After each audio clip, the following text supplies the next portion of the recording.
Hello बच्चों, I hope you are doing well and good. Class 12th का जो topic था human reproduction and embryonic development, last lecture में हमने cleavage वाले पोर्शन को डिस्कस किया था। क्लीवेज टॉपिक चालू किया था। क्लीवेज के बारे में आपको मैंने कुछ बेसिक इंफॉर्मेशन दी थी, क्लीवेज कैसे होता है, समसूत्री विभाजन है। तो उसी प्रोसेस में आगे बढ़ते हुए आज हमारा टॉपिक रहेगा ब्लास्टोसिस्ट फॉर्मेशन या ब्लास्टोसिस्ट का निर्माण। Okay, so let's get started.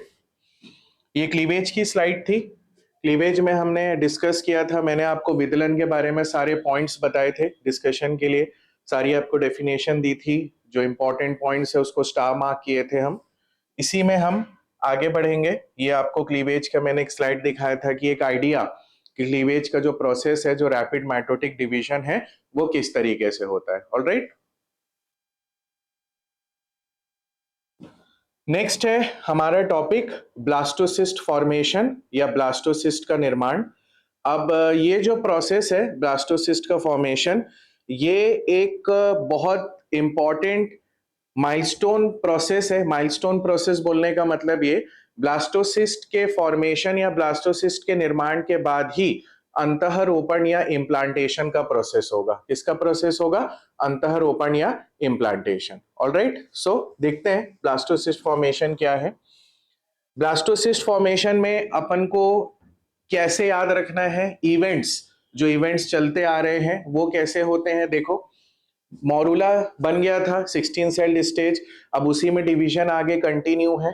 आगे डिवीजन करते करते जो मॉरूला है, मलबेरी अवस्था है, शहतूत अवस्था है, वो गर्भाशय की गुहा या यूटेरिन कैविटी में एंटर होता है। यूटेरिन कैविटी में एंटर होता है बोलने का मतलब ये, जो फैलोपियन ट्यूब वाला पोर्शन है वहां से निकलकर अब कहाँ आ गया? यूट्रस की कैविटी में। भी डायग्राम भी हम डिस्कस करेंगे। तो अभी ये मॉरूला जो है डेवलप हो रहा है, आगे और इसमें डिवीजन होगा। तो जो यूट्रस के सिक्रीटरी ग्लैंड्स है ना, एंडोमेट्रियम के, हमने लास्ट क्लास में डिस्कस किया था कि एंडोमेट्रियम के ग्लैंड सिक्रीटरी नेचर के हो जाते हैं, ग्लाइकोजन का सिक्रीशन करते हैं, लिपिड का सिक्रीशन करते हैं। तो secretory glands of endometrium glycogen rich secretion करते हैं, जो नरिशमेंट के लिए हेल्प करता है। अब ये नरिशमेंट के लिए हेल्प करता है, इसी कारण से इसे हम बोलते हैं यूटेराइन मिल्क। क्या बोलते हैं इसे? यूटेराइन मिल्क, मैंने यहां मेंशन किया है। अब 16 सेल्ड स्टेज यहां पर मॉरूला का फॉर्मेशन हो गया।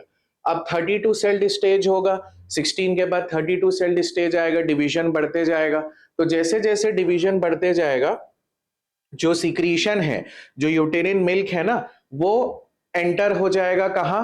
ब्लास्टोसिस्ट के अंदर। ब्लास्टोसिस्ट तो अभी बना नहीं है, जो फॉलिकल डिवाइड होते हुए आ रहा है, जिसमें क्लीवेज अभी चल रहा है। तो ये जो यूटेरिन मिल्क है ना, ये उस स्ट्रक्चर के अंदर, मतलब ये वाले स्ट्रक्चर के अंदर एंटर होगा। अब क्या होता है कि यूटेरिन मिल्क के अंदर एंटर करने से जो अंदर का पोर्शन है उसमें एक बड़ी सी कैविटी बनती है। क्या बनती है? उसमें एक बड़ी सी कैविटी बनती है, और उस कैविटी को ही हम नाम देते हैं ब्लास्टोसील। याद रखना बेटा, जो कैविटी का नाम है, जो गुहा का नाम है, उसी कैविटी या गुहा का क्या नाम होगा? ब्लास्टोसील। देखिए यहाँ पर कैविटी वर्ड मैंने मेंशन किया है, मैं यहाँ हिंदी में भी लिख दे रहा हूं। जो गुहा का काम है या जो गुहा का नाम है, उसे हम क्या बोलते हैं? ब्लास्टोसील। अब ये ब्लास्टोसील जैसे ही बना, अब हम मॉरूला वाले वर्ड या जो मॉरूला अवस्था थी, जो मॉरूला स्टेज था, अब हम उसे क्या बोलेंगे? ब्लास्टोसिस्ट। क्या बोलेंगे उसे? ब्लास्टोसिस्ट। तो आप जैसे देखो, मैं यहां पर आपको एक डायग्रामेटिक रिप्रेजेंटेशन बना के दे रहा हूं।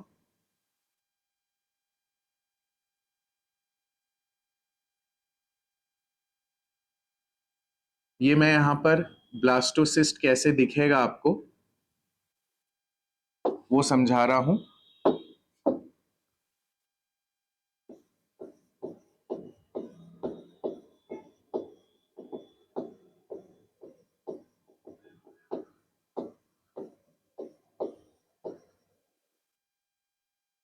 ये इस तरीके से एक ग्रुप बन जाएगा यहां पर, ठीक है। और ये जो पोर्शन आप यहां पर देख रहे हैं, ये पूरा, ये पूरा का पूरा क्या है? कैविटी। क्या है ये? कैविटी। और इसी कैविटी को हम बोलते हैं ब्लास्टोसील। कैविटी को क्या नाम दिए? ब्लास्टोसील। अब इसका अगर हम नेमिंग करें तो ये वाली जो लेयर है ये है ट्रोफोब्लास्ट, ये हो गया ट्रोफोब्लास्ट।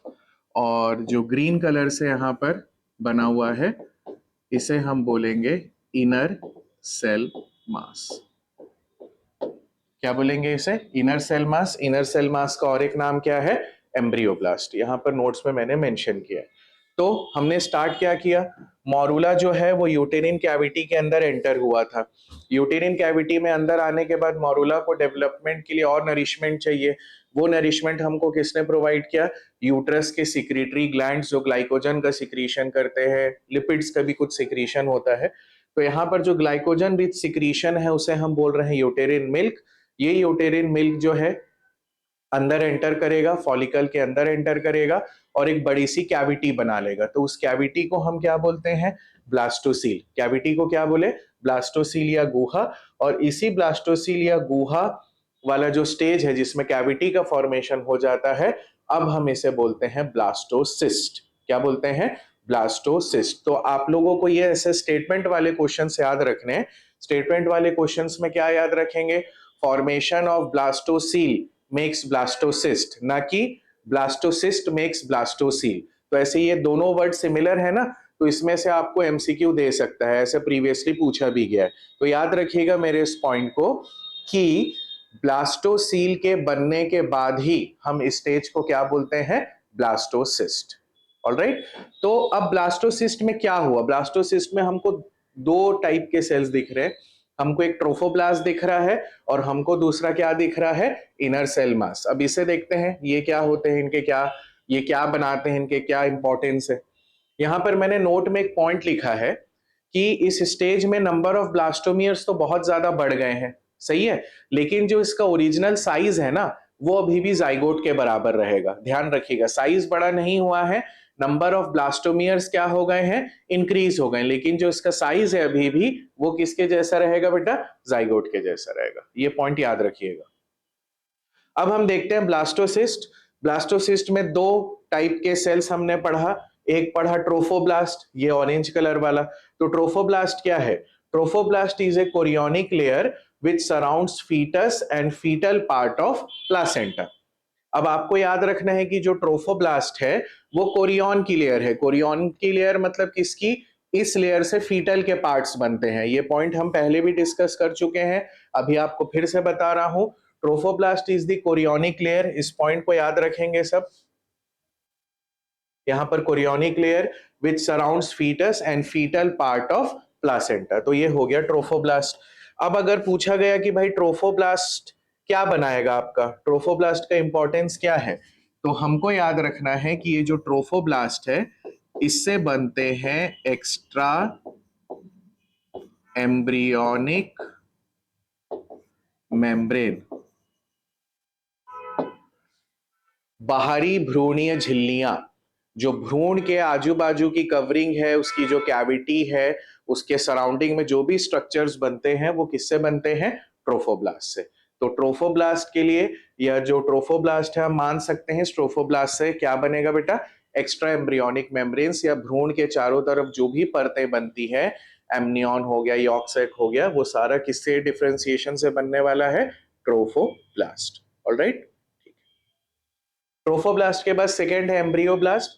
एम्ब्रियोब्लास्ट या इनर सेल मास, ये एम्ब्रियोजेनेसिस या ऑर्गन फॉर्मेशन में हेल्प करता है। अभी हम एम्ब्रियोब्लास्ट के बारे में भी बताऊंगा कि एम्ब्रियोब्लास्ट से कैसे अलग अलग ऑर्गन्स या लेयर्स का फॉर्मेशन होगा। तो इस स्लाइड में आपको याद रखना है ट्रोफोब्लास्ट ब्लास्टोसील कैविटी का नाम है, जिसके बाद हम ब्लास्टोसिस्ट बोलेंगे। ब्लास्टोसिस्ट कैसे बनता है? यूटेरिन मिल्क की वजह से। कैसे बनता है? यूटेरिन मिल्क। यूटेरिन मिल्क में जो सिक्रीशंस है मेनली उसमें क्या प्रेजेंट रहेगा? ग्लाइकोजन प्रेजेंट रहेगा। ठीक है, ब्लास्टोसिस्ट बन गया। फिर ब्लास्टोसिस्ट का आपको एक रफ स्केच भी पता चल गया, ये कैविटी दिखा दी, इनर सेल मास, और बाहर में ट्रोफोब्लास्ट। ट्रोफोब्लास्ट बनाता है एक्स्ट्रा एम्ब्रियोनिक मेम्ब्रेन्स, जबकि एम्ब्रियोब्लास्ट जो है वो ऑर्गेनोजेनेसिस और एम्ब्रियोजेनेसिस में असिस्ट करता है। सही है, चलिए आगे बढ़ते हैं। आप अगर यहां पर देख सकते हैं इस डायग्राम में मैंने जो अलग अलग स्टेजेस हैं उसको क्लियर किया है। अब जैसे कि आप यहां पर देखोगे कि यहां पर फर्स्ट प्रोसेस है, यहां पर क्या हुआ है, जस्ट ओव्यूलेशन हुआ है। तो ओव्यूलेशन के बाद जो एग है वो फैलोपियन ट्यूब के अंदर कैविटी में एंटर कर लिया। फिर ये वाला जो प्रोसेस है यहां पर हुआ है फर्टिलाइजेशन, यहां पर अंदर क्या हुआ है, फर्टिलाइजेशन। अब फर्टिलाइजेशन होने के बाद जो क्लीवेज का प्रोसेस है, वो क्लीवेज का प्रोसेस यहीं से स्टार्ट हो गया। क्या हो गया, यहीं से स्टार्ट हो गया। ये जितने भी सेल्स यहाँ पर आपको फैलोपियन ट्यूब के अंदर मैं मार्क कर रहा हूं, इसमें क्या चल रहा है बेटा, क्लीवेज चल रहा है। क्लीवेज चलते चलते देखो यहाँ पर इस स्टेज को मेंशन किया है मॉरूला। क्या मेंशन किया है, मॉरूला। तो जो मॉरूला का फॉर्मेशन है, अगर आपसे कोई पूछता है कि भाई मॉरूला कब तक बन जाता है, तो आपको बोलना है 3 to 4 days पोस्ट फर्टिलाइजेशन। निषेचन या फर्टिलाइजेशन के 3 से 4 दिनों के भीतर ही कौन सा स्ट्रक्चर बन जाएगा, मॉरूला। ऑलराइट, ये पॉइंट याद रख सकते हैं, आपको स्टेटमेंट वाले क्वेश्चंस में ये पूछा जा सकता है। तो यहां तक हमारे पास मॉरूला बन गया। अब देखो ये तो यूट्रस वाला पार्ट है, तो मॉरूला कहां पर एंटर कर रहा है, यूटेरिन कैविटी में। मॉरूला कहां एंटर कर रहा है, यूटेरिन कैविटी में। यूटेरिन कैविटी के बाद इसका थोड़ा सा साइज बनेगा, साइज बड़ा होगा, इसमें कैविटी डेवलप होगी और उस स्टेज को हम क्या बोलते हैं, ब्लास्टोसिस्ट। और यही जो ब्लास्टोसिस्ट है, आगे जाके इसी ब्लास्टोसिस्ट का क्या होने वाला है, अंतःरोपण या इम्प्लांटेशन। तो इम्प्लांटेशन के पहले वाला जो स्टेज था वो हमने डिस्कस कर लिया है। आसान है, ज्यादा कुछ कॉम्प्लेक्स चीजें नहीं है, जितना नीट के लिए जरूरी है हमने उतने पोर्शन को डिस्कस कर लिया है। बोर्ड एग्जाम में आपको ये डायग्राम पूछ सकता है, आपको ये पूछ सकता है कि जो स्टेजेस हैं फर्टिलाइजेशन के बाद, उसके बारे में एक शॉर्ट नोट या लॉन्ग नोट लिखिए। तो जब भी आप बोर्ड एग्जाम वाले स्टूडेंट्स जो भी इस वीडियो को फॉलो करेंगे, बेटा आप इस तरीके से डायग्राम बनाएंगे। डायग्राम बनाने के बाद यहाँ पर इवेंट्स लिखेंगे, कहाँ मॉरूला बन रहा है, कहाँ ब्लास्टूला बन रहा है और इम्प्लांटेशन कहाँ पर हुआ है। ऑलराइट क्लास, ये डायग्राम सबको क्लियर है, मॉरूला स्टेज समझ आ गया, ब्लास्टोसिस्ट कहाँ बन रहा है, यूटेरिन कैविटी में। इस पॉइंट को सभी लोग क्या करेंगे, याद रखेंगे। ठीक, मॉरूला हो गया। मॉरूला के बाद मैं यहां लिखता हूं ब्लास्टोसिस्ट। ब्लास्टोसिस्ट कहां बन रहा है, यूटेरिन कैविटी। ब्लास्टोसिस्ट कहां बना, यूटेरिन कैविटी। और ब्लास्टोसिस्ट का फीचर क्या है, एक कैविटी, भरी हुई कैविटी, जिसे हम बोलते हैं ब्लास्टोसील। बेटा कैविटी को क्या बोलते हैं, गुहा। क्या बोलते हैं, गुहा। तो एक गुहा जैसा निर्माण होता है, उसी प्रोसेस को या उसी गुहा को हम ब्लास्टोसील बोले। और ब्लास्टोसील के बनने के बाद स्टेज का नाम पड़ जाएगा ब्लास्टोसिस्ट। ठीक है, क्लियर है सबको, ये डायग्राम सबको क्लियर है। एंडोमेट्रियम, मायोमेट्रियम, यहाँ इम्प्लांटेशन, ब्लास्टोसिस्ट, यहाँ पर मॉरूला, क्लीवेज और फिर यहाँ फर्टिलाइजेशन। ठीक है, आगे बढ़े, चलिए नेक्स्ट। इम्प्लांटेशन का जो प्रोसेस है, उस इम्प्लांटेशन के प्रोसेस के कुछ पहले आपको नोट्स दे देता हूं, आपको समझा देता हूं, फिर हम इसे डायग्राम में भी अच्छे से समझेंगे। तो इम्प्लांटेशन का अगर आप लोकेशन देखें, कहां पर होता है, पोस्टीरियर पोर्शन ऑफ यूट्रस या गर्भाशय और body of uterus. Body of uterus मतलब जो गर्भाशय का मध्य वाला भाग है, जहां पर हमको सबसे ज्यादा स्पेस दिखता है, उसी पोर्शन पे क्या होने वाला है, इम्प्लांटेशन या अंतःरोपण। आप देख सकते हो इस स्लाइड में, यहां पर इम्प्लांटेशन लिखा हुआ है। तो ये वाला जो पोर्शन है, ये जो पोर्शन है यहां पर, इसे हम बोलेंगे, ये वाला जो पूरा एरिया है जो खाली बीच में आपको हॉलो स्पेस दिख रहा है यूट्रस के, ये है बॉडी ऑफ यूट्रस और इसी जगह पर क्या होगा, इम्प्लांटेशन। ठीक, फिर इवेंट्स क्या क्या होता है इम्प्लांटेशन के प्रोसेस में। अब इम्प्लांटेशन में क्या होने वाला है कि जो ब्लास्टोसिस्ट है उसे एंडोमेट्रियम की जो लेयर है उस पे अटैच होना है, या आप ऐसा बोल सकते हो कि जब लेट इम्प्लांटेशन होता है या फाइनल स्टेज होता है इम्प्लांटेशन का, तो जो ब्लास्टोसिस्ट वाला पार्ट है वो पूरा का पूरा एंडोमेट्रियम में क्या होता है, धस जाता है। तो इसकी शुरुआत कैसे होती है, एंजाइम्स कॉजेस कोरोड। कोरोड मतलब जैसे चूहा कोई चीज को कुतर देता है ना बेटा, धीरे धीरे करके, वैसे ही जो एंजाइम्स होते हैं ना, वो एंडोमेट्रियम की परत में, एंडोमेट्रियम की लेयर में ऐसे छोटे छोटे छोटे छोटे पिट्स डेवलप करते हैं उन एंजाइम्स के एक्शन के कारण। Corrode in endometrial lining which slowly creates a pit like structure, एक गड्ढा जैसा स्ट्रक्चर बनते जाता है धीरे धीरे धीरे धीरे एंजाइम्स के एक्शन के कारण। कहां पर बनता है पिट, कहां पर बनता है? एंडोमेट्रियम में। सिक्रीशन कौन करता है एंजाइम्स का? ब्लास्टोसिस्ट। ब्लास्टोसिस्ट में जो ट्रोफोब्लास्ट वाला पार्ट है उसी से सिक्रीशन होगा, जिससे कोरोड होगा एंडोमेट्रियल लाइनिंग, उसमें छोटा छोटा पिट या गड्ढे जैसा बनते जाएगा। वही बोल रहा है यहां पर। अब क्या बोल रहा है? About 7th day after fertilization, 7th day after fertilization, blastocyst completely embedded causing। अब क्या हो रहा है? ब्लास्टोसिस्ट जैसे जैसे एंडोमेट्रियम में जाकर धसेगा, देखो भाई, यही जो ब्लास्टोसिस्ट है, इसी का जो इनर सेल मास है, इससे आगे जाके अंग का निर्माण, ऑर्गेनोजेनेसिस वाला प्रोसेस होने वाला है। तो अब कैसा चाहिए कि एंडोमेट्रियम को हमको और लायक बनाना है, एंडोमेट्रियम में और ज्यादा चेंजेस होंगे ताकि वो एक न्यूबॉर्न बेबी जो यहाँ पर डेवलप होने वाला है उसको सपोर्ट कर सके। तो ब्लास्टोसिस्ट के अटैचमेंट के समय एंडोमेट्रियम में क्या क्या चेंजेस होंगे, यहाँ पर देखो। एंडोमेट्रियल ग्लैंड्स का संख्या बढ़ेगा, एंडोमेट्रियल ग्लैंड्स बढ़ेंगे, मैच्योर होंगे, वस्कुलराइजेशन होगा, बोलने का मतलब ब्लड वेसल्स का फॉर्मेशन होगा, ब्लड वेसल्स का फॉर्मेशन होगा, ऑक्सीजनेटेड ब्लड और डीऑक्सीजनेटेड ब्लड का इधर उधर ट्रांसफर होगा, जो ग्रोथ के लिए बहुत ज्यादा जरूरी है। मसल मास इंक्रीज होगा, मसल मास इंक्रीज होगा मतलब जो पूरा यूट्रीन वाला पार्ट होगा उसमें मसल्स का फॉर्मेशन, मसल्स मतलब साइज ग्लैंड्स के कारण वो भरा भरा दिखता है। ऑलराइट, तो जब इम्प्लांटेशन में ब्लास्टोसिस्ट पूरा धस जाता है, वस्कुलराइजेशन हो जाता है, एंडोमेट्रियल ग्लैंड्स की संख्या बढ़ जाती है, मसल मास भी बढ़ता है, अब इस स्थिति को या अब इस स्टेज को हम क्या बोलते हैं? डेसिडुआ। क्या बोलते हैं? डेसिडुआ। तो याद रखना कि डेसिडुआ वर्ड आपको कब बोलना है? जब ब्लास्टोसिस्ट एंडोमेट्रियम में धस रहा है और एंडोमेट्रियम में बहुत सारे चेंजेस आ रहे हैं, जिसमें ग्लैंड्स का साइज भी बढ़ रहा है, नंबर बढ़ रहा है, ब्लड वेसल्स भी बढ़ रहे हैं और मसल मास में भी बढ़ोतरी हो रही है। तो ये जो एक स्टेज डेवलप होता है, इस स्टेज को हम क्या बोलते हैं? डेसिडुआ। अब जो डेसिडुआ स्टेज है ना भाई, उस डेसिडुआ स्टेज के टोटल 3 लेयर्स हैं।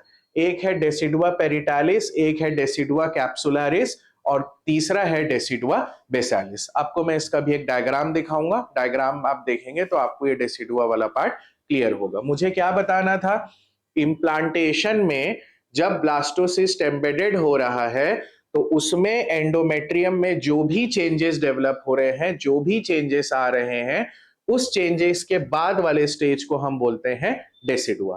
तो एग्जाम के लिए क्या याद रखना है? डेसिडुआ कब बोलना है? इम्प्लांटेशन के पहले की बाद। कब बोलेंगे? इम्प्लांटेशन के बाद। और डेसिडुआ में क्या क्या हो रहा है? एंडोमेट्रियम की ग्रंथियां सक्रिय हो रही हैं, ग्रंथियों का नंबर बढ़ रहा है, ग्लैंड्स बढ़ रहे हैं, वस्कुलराइजेशन, वस्कुलराइजेशन मतलब रक्त वाहिकाओं का निर्माण, ब्लड वेसल फॉर्मेशन होगा और मसल मास भी बढ़ेगा। और यहां पर है डेसिडुआ की टोटल 3 लेयर्स। सही है? तो इम्प्लांटेशन क्लियर है? देखो, इम्प्लांटेशन के ये नोट्स है, अभी आपको अगली स्लाइड्स में डायग्राम आएगा तो आपको डायग्राम देख के भी चीजें क्लियर हो जाएंगी। ऑलराइट, चलो।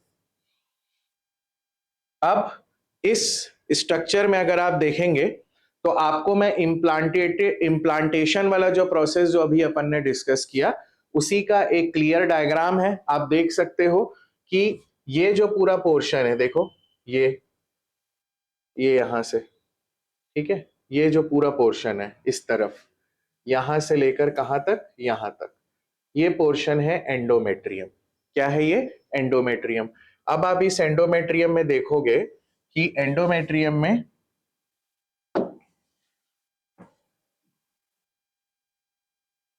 ये देखो,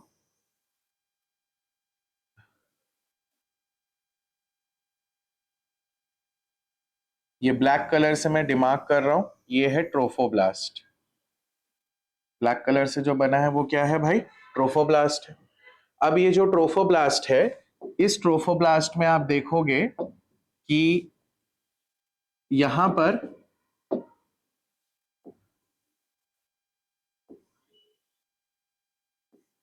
ये सेल्स हैं जो मैं पिंक कलर से डिमार्केट किया हूं। तो ये क्या है? इनर सेल मास या एम्ब्रियोब्लास्ट। क्या है ये? इनर सेल मास या एम्ब्रियोब्लास्ट। बाकी ये जो आपको येलो से यहां पर पोर्शन दिख रहा है, येलो कलर का वाला जो लेयर है यहाँ पर, ये पूरा का पूरा एम्ब्रियोब्लास्ट वाला पोर्शन है। और यहाँ पर धीरे धीरे क्या हो रहा है? इम्प्लांटेशन का प्रोसेस हो रहा है। तो जब यहाँ पर इम्प्लांटेशन का प्रोसेस होता है ना, तो इम्प्लांटेशन के प्रोसेस के समय यहाँ पर लेयर्स का फॉर्मेशन होता है। किसका फॉर्मेशन होता है? लेयर्स का। देखो यहाँ पर ब्लास्टोसिस्ट कैविटी दिया है, यहाँ पर क्या दिया है? Blastocyst cavity. अब इसमें आपको कुछ एम्ब्रियोनिक मेम्ब्रेन्स के नाम दिख रहे हैं। एमनियॉन दिया है, एमनियोटिक कैविटी दिया है। फिर देखो यहाँ पर मैंने दो नाम लिखे हैं, साइटोट्रोफोब्लास्ट और सिंसायोट्रोफोब्लास्ट। तो ये जो साइटोट्रोफोब्लास्ट है और सिंसायोट्रोफोब्लास्ट है, ये दोनों कौन सी लेयर्स हैं? कोरियन की लेयर्स हैं। किसकी लेयर्स हैं भाई? ये कोरियन की लेयर्स हैं। अब कोरियन की लेयर्स के बाद आप यहाँ पर देखो एंडोमेट्रियल ग्लैंड्स लिखा हुआ है। अब यहाँ पर एक स्ट्रक्चर लिखा है बाइलैमिनार एम्ब्रियोनिक डिस्क।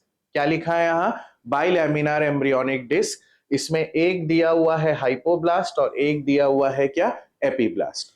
तो ये इम्प्लांटेशन के प्रोसेस के जस्ट आगे जो गैस्ट्रुलेशन का प्रोसेस कंसेक्यूटिवली चालू होता है, ये उसके भी स्ट्रक्चर्स यहाँ पर साइड बाय साइड आपको दिखा दिए गए हैं। अंदर का जो इनर सेल मास है वो धीरे धीरे अंदर पूरे एंडोमेट्रियम के अंदर कंप्लीटली क्या हो जाएगा बेटा? धस जाएगा। ठीक है, सही है। मैंने यहाँ पर ट्रोफोब्लास्ट के लिए एक पॉइंट लिखा है, एग्जाम के लिए भी इंपॉर्टेंट है, कि जो ट्रोफोब्लास्ट है उससे एचसीजी हार्मोन का भी सिक्रीशन होता है। ये हम पहले भी डिस्कस कर चुके हैं। क्लास जल्दी बताओ, अपन जब एलएच पढ़ रहे थे, मेंस्ट्रुअल साइकिल पढ़ रहे थे, तो हमने क्या डिस्कस किया था? एनीवन?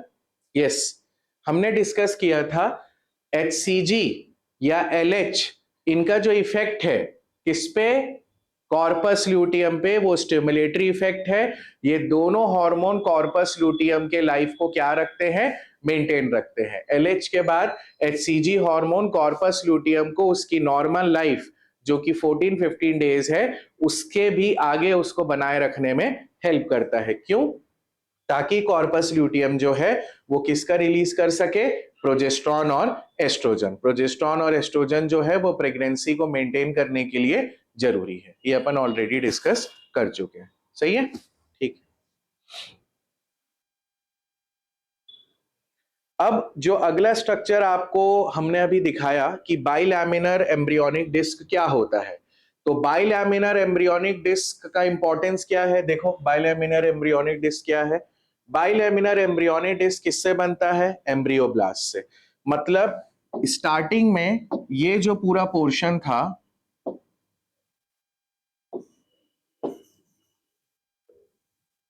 ये पूरा का पूरा, ये जो पूरा स्ट्रक्चर था यहां, ये था एम्ब्रियोब्लास्ट। ठीक है, ये पूरा का पूरा क्या था? एम्ब्रियोब्लास्ट था। अब ये जो एम्ब्रियोब्लास्ट है, इस एम्ब्रियोब्लास्ट से दो लेयर्स का डिफरेंशिएशन हुआ। स्टार्टिंग में कितने लेयर्स बने बेटा? दो लेयर्स बने। एक है एपीब्लास्ट। अब एपीब्लास्ट जो है, इस एपीब्लास्ट से क्या बनता है? एक्टोडर्म। क्या बनता है? एक्टोडर्म। और जो हाइपोब्लास्ट है उससे क्या बनता है? एंडोडर्म।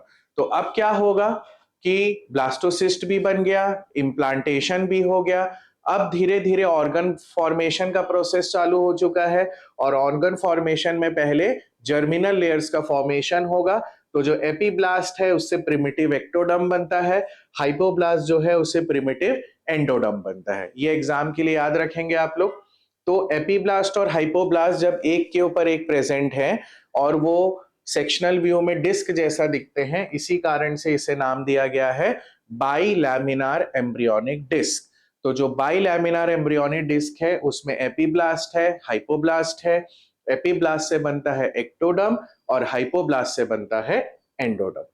सही है, ठीक। फिर आगे देखिए लिखा है a cavity between epiblast appears, जिसे हम बोलते हैं एमनियोटिक कैविटी।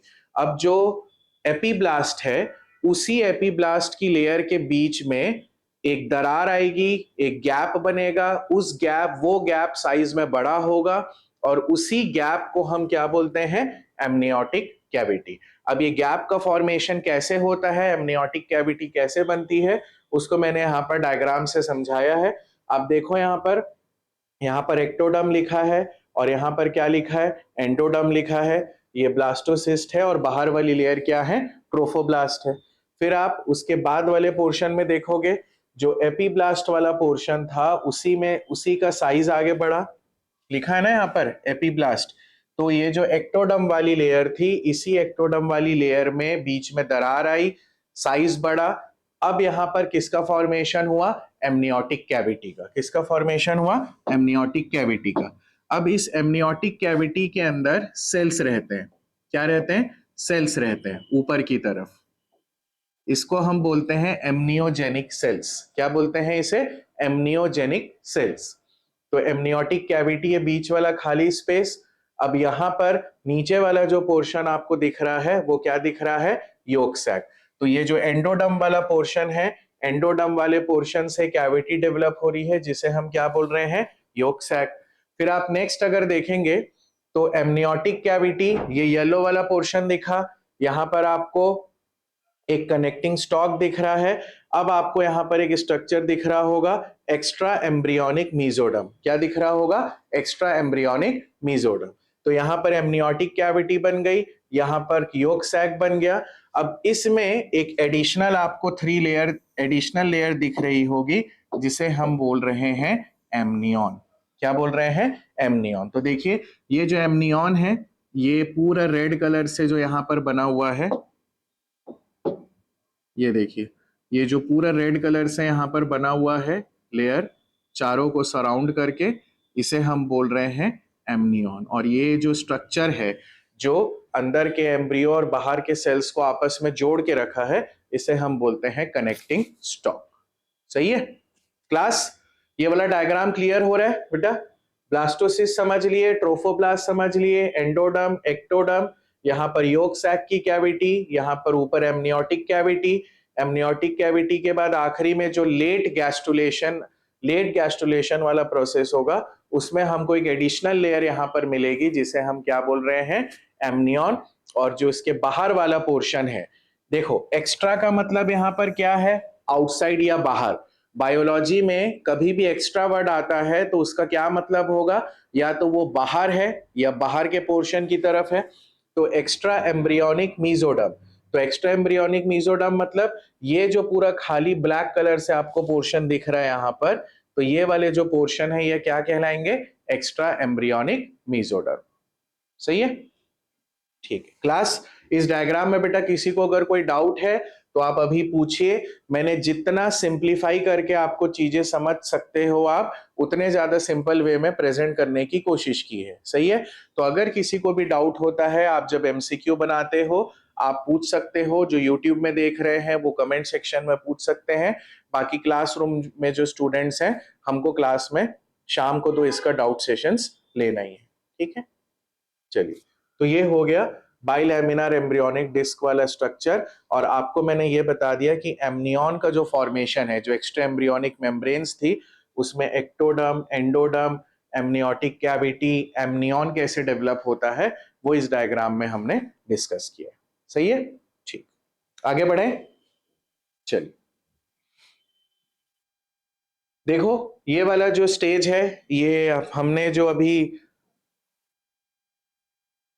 स्टेज पढ़ा था, डेसिडुआ बेसालिस, डेसिडुआ के जो 3 लेयर्स पढ़े थे, डेसिडुआ बेसालिस, डेसिडुआ कैप्सुलरिस और डेसिडुआ पेरिटालिस। तो आप यहाँ पर देखो कि डेसिडुआ पेरिटालिस जो है वो कौन सा पोर्शन है, ये वाला पोर्शन, ये। ठीक है, तो ये जो डेसिडुआ पेरिटालिस है, ये यूट्रस और जो डेवलपिंग एम्ब्रियो है उसके सबसे आउटर मोस्ट वाला पार्ट है। अब देखो यहाँ पर दिया हुआ है डेसिडुआ कैप्सुलरिस, ये कैप्सूल मतलब जो एक ऐसा आउटर कवरिंग बना रहा है यहाँ पर, ये हो गया डेसिडुआ कैप्सुलरिस।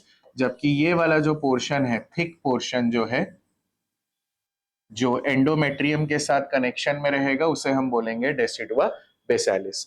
और यही जो स्ट्रक्चर आपको यहाँ पर दिख रहा है, देखो एक ये दिख रहा है आपको और एक ये दिख रहा है आपको, है ना। तो ये डिस्क के जैसे दिखते हैं ना दोनों स्ट्रक्चर, इसी कारण से इन दोनों को मिलाकर बोला जाता है बाइलैमिनर एम्ब्रियोनिक डिस्क। क्या बोलते हैं इसे?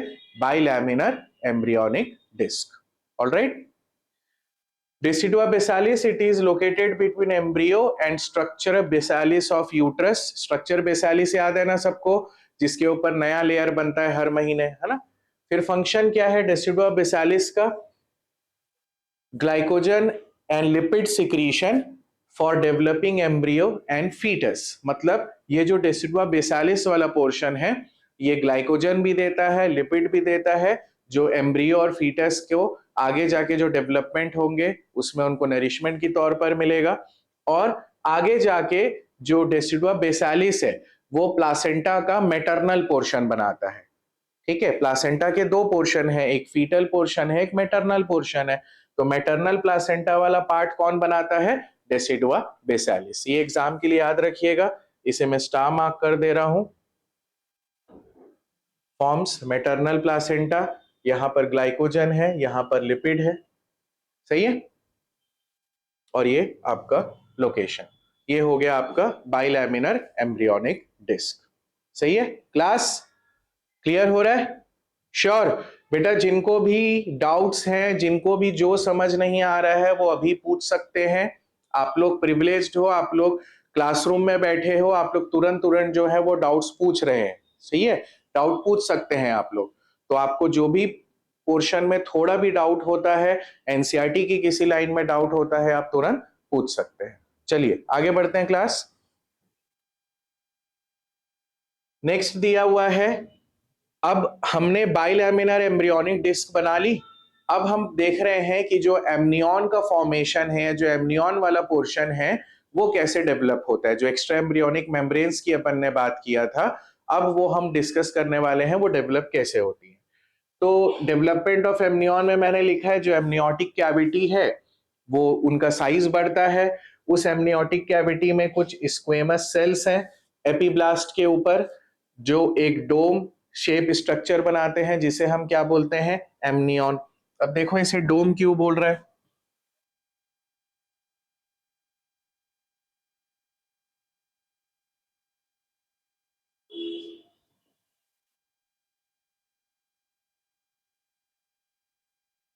यहां पर अगर आप देखोगे,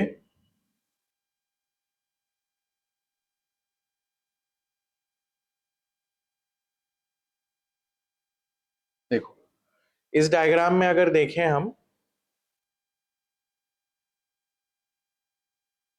तो ये वाला जो पोर्शन है, देखो यहां पर आपको एमनियन दिखा रहा है। ये पोर्शन क्या दिखा रहा है? एमनियन। जबकि ये जो खाली स्पेस है यहाँ पर, इस स्पेस को यहाँ पर क्या बोल रहा है? Amniotic cavity. तो ये जो एमनियन वाला पोर्शन है, इस एमनियन वाले पोर्शन के लिए ही बोल रहा है कि ये एमनियन पोर्शन जो है वो एमनियोटिक कैविटी का क्या बनाता है?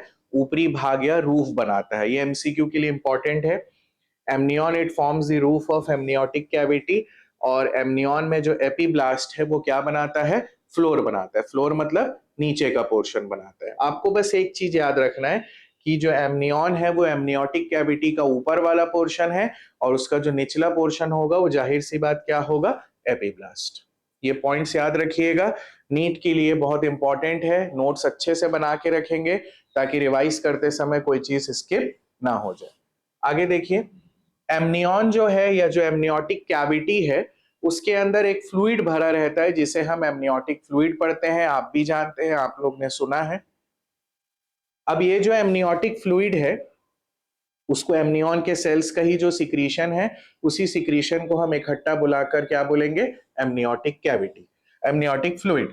अब ये जो एमनियोटिक फ्लूइड है, पहले याद रखते हैं हम कि एमनियोटिक फ्लूइड का फॉर्मेशन कैसे होता है। तो इनिशियल स्टेजेस में अगर हम देखें, जब स्टार्टिंग रहेगा, तब एमनियोटिक फ्लूइड का जो फॉर्मेशन है वो मदर की जो कैपिलरीज है उनके फिल्ट्रेशन से ही होगा। मतलब ब्लड का जो प्लाज्मा वाला पोर्शन होगा माँ का, उसी प्लाज्मा वाले पोर्शन से धीरे धीरे धीरे जम के स्टार्टिंग स्टेजेस में जो मैटरनल ब्लड है उसके फिल्ट्रेशन से बनेगा। बाद में जब एम्ब्रियो से फीटस बनना चालू हो गया, जेस्टेशन पीरियड आगे बढ़ेगा, तब आगे जाके उसमें जो फीटस का कंट्रीब्यूशन है वो क्या रहेगा, उसका यूरिन रहेगा। उसके बॉडी के कुछ सेल्स रहते हैं उस फ्लूइड में, उसका यूरिन रहता है। और इनिशियली पार्ट जो एमनियोटिक फ्लूइड का है वो कौन बनाता है, मैटरनल ब्लड। मैटरनल ब्लड के फिल्ट्रेशन से ही आगे का प्रोसेस चलेगा। तो यहाँ मैंने मेंशन किया है, इनिशियली बाय मैटरनल ब्लड का फिल्ट्रेशन माँ के रुधिर के छनन से बनेगा, और बाद में जो फीटस है उसका मूत्र यूरिन भी एमनियोटिक फ्लूइड में प्रेजेंट होगा। सही है, ये तो आसान है, इसमें तो कोई डाउट नहीं है ना।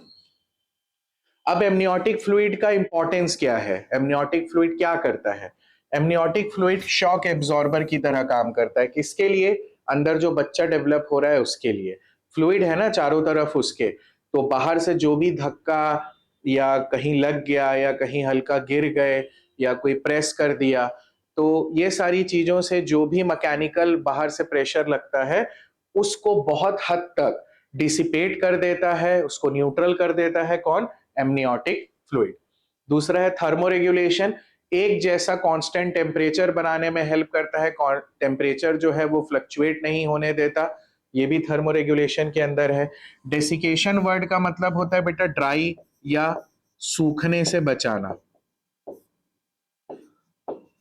सूखे से बचाना। तो डेसिकेशन या प्रिवेंट्स ड्राइंग। अगर ये फ्लूइड नहीं रहेगा तो फीटस का डेवलपमेंट पूरी तरीके से अच्छे से नहीं हो पाएगा। बॉडी में जहां पर जो चीज डेवलप, या स्किन वाले पार्ट या अंदर का पार्ट जो भी डेवलप हो रहा है उसके लिए सूखने से बचाएगा। बेसिकली क्या है, वाटर तो लाइफ है, स्टार्टिंग से ही लाइफ है, तो लिक्विड पोर्शन हमको जरूरी है डेवलपमेंट देने के लिए। इसी कारण से मैंने यहाँ पर पॉइंट किया है डेसिकेशन या सूखने से बचाता है। वेट मैनेजमेंट या वेट डिस्ट्रीब्यूशन, अब कैसा होता है कि जब जेस्टेशन का एंड टू एंड पार्ट होता है, तो जब न्यू बॉर्न बेबी डेवलप होता है तो लगभग 2 से 2.25 या 2.5 किलो के बीच में एक एवरेज वेट रहता है। तो इसके डिलीवरी के जस्ट पहले वाला जो 1 मंथ भी है उस समय भी 2 किलो के आसपास वेट आ जाता है। तो 2 किलो शरीर में लगातार फीमेल के है, तो वो जो वेट है ना उस वेट को भी बहुत हद तक बराबर इक्वली डिसिपेट कर देता है कौन बेटा, एमनियोटिक फ्लूइड। इसलिए मैंने यहाँ पर लिखा है wet management prevents adhesion of foetal skin with surrounding tissue. अब और एक इंपॉर्टेंस है कि जो एमनियोटिक फ्लूइड है वो जो बच्चा डेवलप हो रहा है उसके स्किन को सराउंडिंग टिश्यू से चिपकने से क्या करेगा, बचाएगा। अभी डायग्राम में है, आगे स्लाइड्स में आपको क्लियर हो जाएगा। ठीक है, तो ये सारे हैं एमनियोटिक फ्लूइड के फंक्शंस, आप इसको नोट डाउन कर लेंगे। इनमें से अगर कोई कुछ डाउट होता है तो आप क्लास में पूछ सकते हैं। ऑलराइट, ठीक। चलिए बेटा आगे चलते हैं। एमनियन के जो हार्ड पॉइंट्स थे, जितना आपको नीट एंट्रेंसेस और बोर्ड एग्जाम के लिए जरूरी है, आपको यहाँ पर बता दिया गया है। इससे ज्यादा और इधर उधर जाने की जरूरत नहीं है। आपको इतना कंटेंट जो है वो नीट के लिए सफिशिएंट है, आपको बस एमसीक्यू प्रैक्टिस करना पड़ेगा। सही है, चलिए आगे नेक्स्ट चलते हैं। अब ये और एक डायग्राम है। इस डायग्राम में भी हम सेम जो सेल्स या लेयर्स पढ़े थे, epiblast, hypoblast, yolk sac, amniotic cavity, हम इसे देख सकते हैं। तो यहां पर आप देखो, यहाँ पर एपीब्लास्ट मेंशन हुआ है या हाइपोब्लास्ट मेंशन हुआ है, यहाँ बाइलैमिनर एम्ब्रियोनिक डिस्क है, और यहाँ पर हमको दिख गया एमनियोटिक कैविटी। अब एमनियोटिक कैविटी के बाद अगला जो मुझे आपको कुछ पॉइंट्स बताना है वो क्या है, यहाँ पर योक सैक। क्या है, योक सैक। तो योक सैक में हमको क्या दिखेगा, योक सैक जो है, योक सैक का इंपॉर्टेंस ह्यूमंस में उतना नहीं है। क्यों नहीं है, क्योंकि हमारा जो भी नरिशमेंट है या जो भी जरूरत की चीज है वो हमारी पूर्ति एंडोमेट्रियम से हो जाती है। किससे हो जाती है, एंडोमेट्रियम से हो जाती है। इसी कारण से since human embryos receive nourishment from endometrium, yolk sac is relatively non functional नहीं बोल सकते, इट इज रिलेटिवली एम्प्टी, या बहुत ज्यादा इफेक्ट नहीं है। इंपॉर्टेंस क्या है, हेमोपोइजिनेसिस। हेमोपोइजिनेसिस मतलब ये दूसरे चैप्टर से रिलेटेड एमसीक्यू में भी पूछता है, जब हम ब्लड वर्ड की बात करते हैं, बॉडी फ्लूइड्स एंड सर्कुलेशन जो है 11th वाला चैप्टर, उससे एक क्वेश्चन बन के आता है कि जो पूरा फीटल लाइफ रहता है, उस फीटल लाइफ में जो आरबीसी का फॉर्मेशन है, हेमोपोइजेनेसिस जो है, वो कहां पर होता है या कौन कौन करता है। तो उसमें सबसे पहला नंबर किसका आता है? यॉर्क सैक का। तो सबसे फर्स्ट में जो 3rd to 6th वीक तक है, यहां पर जो आरबीसीज का फॉर्मेशन है, ब्लड सेल्स का फॉर्मेशन है, वो कौन करता है? York sac. यॉर्क सैक के बाद ये काम कौन करता है? लिवर। और लिवर के बाद ये काम किसके पास आ जाता है? Long bones. सही है, ठीक। तो हेमोपोइजेनेसिस फॉर 3 to 6 वीक। और दूसरा इंपॉर्टेंस क्या है कि जो यॉर्क सैक है उसमें प्राइमोर्डियल जर्म सेल्स पाए जाते हैं। क्या पाए जाते हैं इसमें? Primordial germ cells. बेटा यही जो प्राइमोर्डियल जर्म सेल्स है ना, यही बॉडी में माइग्रेट होते हैं, अलग अलग जगह बनाते हैं, कोई न्यूरल प्लेट बनाता है, कोई नोटोकॉर्ड का डेवलपमेंट करता है। तो यही जो प्राइमोर्डियल जर्म सेल्स है, उनका रिजर्वायर क्या है? York sac. ये पॉइंट को याद रखिएगा। तो यॉर्क सैक में आपने 2 पॉइंट याद रखना है, एक हेमोपोइजेनेसिस याद रखना है और दूसरा याद रखना है it contains primordial germ cell. ठीक है, देख लो डायग्राम, देख लो अच्छे से। आसान डायग्राम है, आपको सारी चीजें क्लियर हो जाएंगी, कोई किसी भी तरीके का कंफ्यूजन नहीं होना चाहिए। सही है, ठीक। चलिए आगे बढ़ते हैं। नेक्स्ट है एक्स्ट्रा एम्ब्रियोनिक सीलम। क्या बोल रहा है? Extra embryonic coelom. Extra embryonic coelom मतलब ये देखो, यहां पर लिखा हो ना एक्स्ट्रा सीलोमिक में, ये तो खैर मेम्ब्रेन है, तो ये वाला जो पोर्शन है ये है एक्स्ट्रा एम्ब्रियोनिक सीलम। अभी एक्स्ट्रा एम्ब्रियोनिक सीलम क्या है, इसके बारे में क्या जाने? अबाउट 12th डे आफ्टर निषेचन या फर्टिलाइजेशन मीजोडर्म डेवलप होता है। क्या डेवलप होता है? मीजोडर्म। तो mesodermal cells are derived from yolk sac and forms a connective tissue around amnion and yolk sac, जिसे हम बोलते हैं मीजेनकाइम। तो याद रखना, अगर पूछा कोई कि जो एक्टोडर्म है और एंडोडर्म है, इनका नेचर कैसा है? इनका नेचर है एपिथेलियल। इनका क्या नेचर है? एपिथेलियल। और अगर पूछा कि जो मीजोडर्म है वो कैसे डेवलप होता है, तो वो एक कनेक्टिव टिश्यू की तरह डेवलप होता है, लूज कनेक्टिव टिश्यू की तरह डेवलप होता है, और उसे हम बोलते हैं मीजेनकाइम। क्या बोलते हैं? मीजेनकाइम। मीजेनकाइम के लिए क्या इंपॉर्टेंट चीज याद रखोगे कि मीजेनकाइम जो है वो एमनियन और yolk sac इसके अराउंड डेवलप होगा, कंप्लीटली कवर करेगा, और यही मीजेनकाइम आगे जाके हम इसे क्या बोलने वाले हैं? मीजोडर्म। अगर लेयर के रूप में बोलना है तो मीजोडर्म। टेक्निकली अंदर उसके जो थोड़ा सा स्लाइमी स्लाइमी जैसा वाला लेयर है, पूरा कंप्लीट लेयर जैसा एपिथेलियल पार्ट नहीं बनता है, उसके लिए हम बोलते हैं मीजेनकाइम। सही है, ठीक।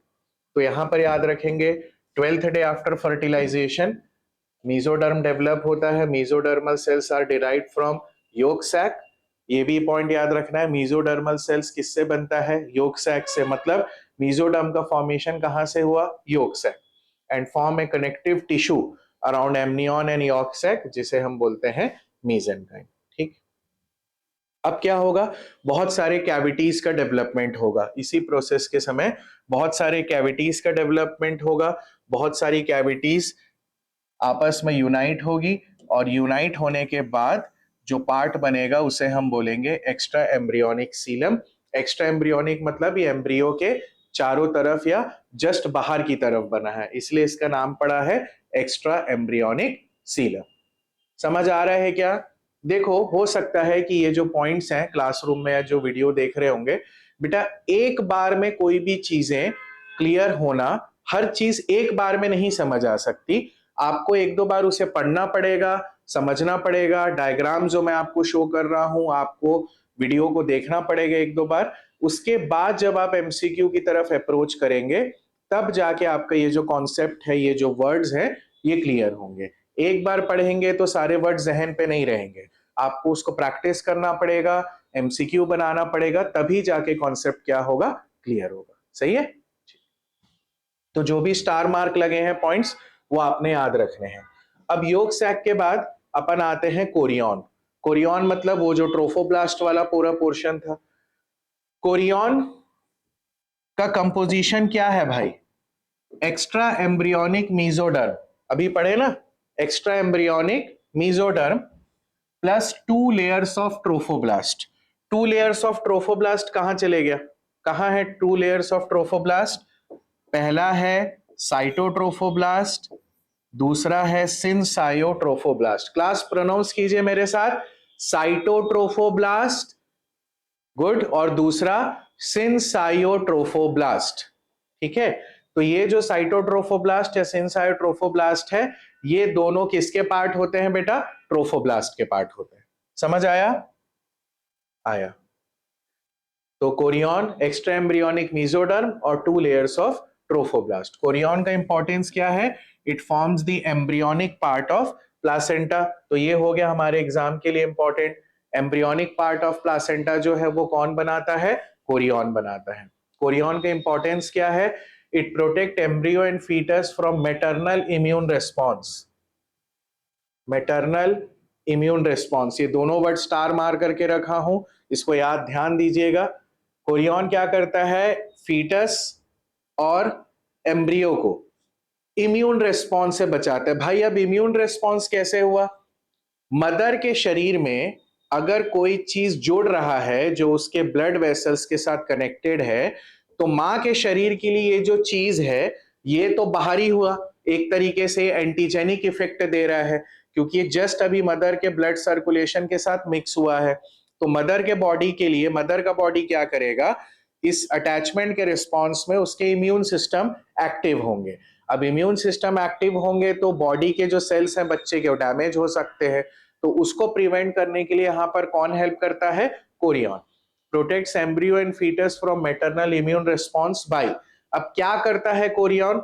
It secrete proteins which blocks antibody. जो एंटीबॉडी बने हैं मां के शरीर में, उस एंटीबॉडी के इफेक्ट को न्यूट्रलाइज करेगा। टी लिम्फोसाइट्स का प्रोडक्शन प्रमोट करता है। और कौन सा हार्मोन प्रोड्यूस करता है? एचसीजी। तो ये तो हम एचसीजी पढ़ते आ रहे हैं, तो मैंने यहां पर भी लिख लिया।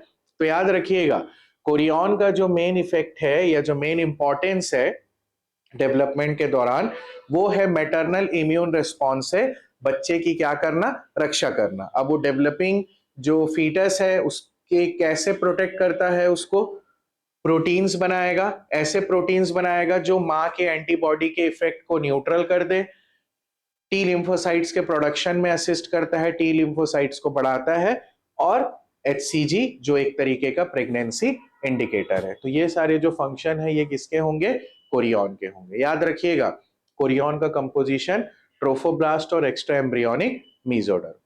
ठीक है, पक्का? क्लास आ रहा है क्या समझ? एक दो टॉपिक है बेटा थोड़े से कॉम्प्लेक्स हैं, बट कॉम्प्लेक्स चीजें तभी तक लगेंगी जब तक हम उन्हें प्रैक्टिस ना कर लें। हम जब शुरुआत किए थे सेशन का, तभी जब हमने डिस्कस किया था, जब चैप्टर्स चालू किए थे, तब वो सारी चीजें भी कॉम्प्लेक्स लगती थी। लेकिन अब जब हम इतने दूर आ गए हैं, लेक्चर्स आप पढ़ रहे हो, कंटिन्यू आ रहे हो, एमसीक्यू बना रहे हो, तो कोई भी चीज कॉम्प्लेक्स तभी तक लगती है जब तक हम उस पर मेहनत नहीं करते हैं। एक बार हम चीजों को समझना चालू कर दिए, जानना चालू कर दिए, फिर कोई चीज कॉम्प्लेक्स है क्या? नहीं। गुड, चलिए आगे चलते हैं। अब ये अगली स्लाइड है, इससे आपको थोड़ा सा और क्लेरिफाई हो जाएगा कि जो भी हम वर्ड्स पढ़ते आ रहे हैं, जो भी हम लेबलिंग पढ़े हैं, वो चीजें कहां पर कैसी हैं। तो सबसे पहले हम यहां देखें तो यहां पर आप देखो एमनियोटिक कैविटी, ठीक है।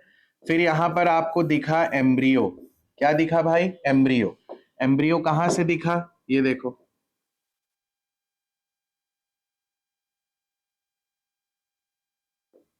ये है अभी एम्ब्रियो। स्ट्रक्चर जो है यहां पर आपको एम्ब्रियो दिखा रहा है, और फिर एम्ब्रियो के बाद यहां पर आपको क्या शो कर रहा है? Yolk sac. अब देखो योक सैक में आप यहां पर देख सकते हो पूरे ब्लड कैपिलरीज हैं। योक सैक के यहाँ पर अंदर में पूरे क्या प्रेजेंट है? कैपिलरीज। यही जो कैपिलरीज है यहाँ पर एक्सचेंज होगा, जरूरी चीजें जो मैटरनल ब्लड है उससे एम्ब्रियो फीटस तक जाएगी, और जो हार्मफुल चीजें हैं वो मैटरनल ब्लड में चले जाएंगी। ठीक है, तो ये तीनों आपको क्लियर हो गया। एमनियोटिक कैविटी, अब देखो एमनियोटिक कैविटी के अंदर किस तरीके से एम्ब्रियो ढका हुआ है, और फिर है ये योक सैक। अब यहाँ क्या लिखा हुआ है, मैटरनल साइन्यूसॉइड्स। साइन्यूसॉइड्स मतलब ब्लड फिल्ड स्पेसेस, जो ग्लैंड सिक्रेटरी होते हैं ना, वहां पर ब्लड डिपॉजिट होना चालू हो जाता है, ब्लड फिल्ड स्पेसेस बनते हैं, जिसे मैटरनल साइन्यूसॉइड्स बोलते हैं। अगला नाम जो आपको देखना है वो है एक्स्ट्रा एम्ब्रियोनिक मीजोडर्म। अब एक्स्ट्रा एम्ब्रियोनिक मीजोडर्म को लेबल कर रहा है यहाँ तक हेल्प कर रहा है, यहाँ तक लेबल कर रहा है, मतलब ये जो एम्ब्रियो है इसके सराउंडिंग वाला जो जस्ट पोर्शन होगा वो होगा एक्स्ट्रा एम्ब्रियोनिक मीजोडर्म। अब यहाँ पर अम्बिलिकल वेन नाम है, अम्बिलिकल आर्टरीज है, कनेक्टिंग स्टॉक मैं आपको दिखा चुका हूं, कोरियोनिक वाइलस विलस आपको दिख रहा है। अब कोरियोनिक विलई, ये जो विलस है मतलब वो विलई लिख रहा है। तो इम्प्लांटेशन होने के बाद जो कोरियन वाले जो ट्रोफोब्लास्ट वाला पोर्शन है उसमें क्या डेवलप होते हैं, इस तरीके से विलई डेवलप होते हैं। अब ये जो विलई है ये रीएब्जॉर्प्शन करके मैटरनल ग्लैंड से सारी स्पेस प्रोवाइड करके, आप देख सकते हो कि ये जो स्पेस है कोरियोनिक विलस जो है विलई है, उसके अंदर ब्लड कैपिलरीज हैं, लिम्फेटिक कैपिलरीज हैं, जो एक्सचेंज में क्या कर रहे हैं, हेल्प कर रहे हैं। ऑलराइट, तो आई होप आपको ये वाला पोर्शन से इतना समझ आया होगा कि ये एंडोमेट्रियम वाला पोर्शन है, और यहाँ पर कनेक्शन अब धीरे धीरे क्या हो रहा है, डेवलप हो रहा है। Amniotic cavity, embryo, yolk sac और यहाँ पर कैपिलरीज। ये अभी अम्बिलिकल वेन, अम्बिलिकल आर्टरीज आगे है, अम्बिलिकल कॉर्ड के कंपोनेंट्स हैं, वो भी आपको शो करा रहा हूं। चलिए आगे बढ़ते हैं। नेक्स्ट स्ट्रक्चर, इम्प्लांटेशन होने के बाद, इम्प्लांटेशन जैसे ही पूरा प्रोसेस हो गया, अब जो हम स्ट्रक्चर पढ़ेंगे जिसे हम क्या बोलने वाले हैं, प्लासेंटा। क्या बोलेंगे, प्लासेंटा। तो प्लासेंटा क्या है, 2 सेंटीमीटर वाइड है और 50 टू 60 सेंटीमीटर उसकी लेंथ है। ठीक है, एक एवरेज बता दिया। प्लासेंटा क्या है, it is a temporary endocrine tissue. अब हम इसे क्या नाम दे रहे हैं, एंडोक्रीन। अब एंडोक्रीन नाम दे रहे हैं मतलब प्लासेंटा क्या रिलीज करेगा, हॉर्मोन्स। और टेम्पररी क्यों बोल रहे हैं, क्योंकि ये सिर्फ कब बनेगा, प्रेगनेंसी के समय बनेगा। क्लास सही है ना, बढ़िया। एम्ब्रियोनिक टिश्यू डेवलप्स, जो एम्ब्रियोनिक टिश्यू है उसी से बढ़ता है क्या, chorionic villi. Blood capillaries develop which would connect to embryonic heart through umbilical blood vessel. आप यहाँ पर देखें ना, यहाँ पर बहुत सारे ब्लड वेसल्स डेवलप हो रहे हैं, ये देखो, ये पूरे ब्लड वेसल्स है ना यहाँ पर। तो ये जो पूरे ब्लड वेसल्स हैं अल्टीमेटली इन लोग जाके किससे कनेक्ट होंगे, हार्ट से। जो एम्ब्रियो का जो हार्ट बनेगा उससे ये ब्लड वेसल्स कनेक्ट होंगे, उसके बाद इनका जो प्रोसेस है वो धीरे धीरे चालू होगा। ठीक है, चलिए। तो एम्ब्रियोनिक टिश्यू डेवलप्स, कोरियोनिक विलई कर दिए, ब्लड कैपिलरीज डेवलप होती हैं जो आगे जाके एम्ब्रियो के हार्ट से जुड़ने वाली है। By 12th week placenta has developed 2 parts. मतलब प्लासेंटा जब मैच्योर हो जाता है पूरी तरीके से, तब हम देख सकते हैं कि प्लासेंटा के 2 भाग हैं, एक है फीटल पार्ट और दूसरा है मैटरनल पार्ट। अब फीटल पार्ट क्या बोल रहा है, फीटल पार्ट जो प्लासेंटा है उसमें क्या डेवलप होगा, कोरियोनिक विलई। और जो मैटरनल पार्ट है प्लासेंटा का वो अभी अपन डिस्कस किए हैं, डेसिडुआ का कौन सा लेयर बनाता है बेटा, डेसिडुआ बेसालिस। देखो कनेक्ट हुआ ना बढ़िया से, फीटल पार्ट कोरियोनिक विलई और जो मैटरनल पार्ट है वो डेसिडुआ बेसालिस। तो इस तरीके से प्लासेंटा का जो स्ट्रक्चर है उसके भी अपन ने 2 पार्ट्स में डिफरेंशिएट कर लिया, फीटल और मैटरनल। अब देखते हैं प्लासेंटा एक टेम्पररी स्ट्रक्चर है, तो प्लासेंटा का इंपॉर्टेंस क्या है, प्लासेंटा क्या क्या चीज असिस्ट करता है। तो प्लासेंटा में पहले मैंने लिखा है physiological exchange between foetus and mother. माँ से जो ऑक्सीजनेटेड ब्लड है, ग्लूकोज वाला ब्लड है, वो फीटस के शरीर में जाएगा। फीटस के शरीर में जो भी वेस्ट मटेरियल्स प्रोड्यूस हुआ है वो दोबारा माँ के शरीर में किसके हेल्प से जाएगा, प्लासेंटा।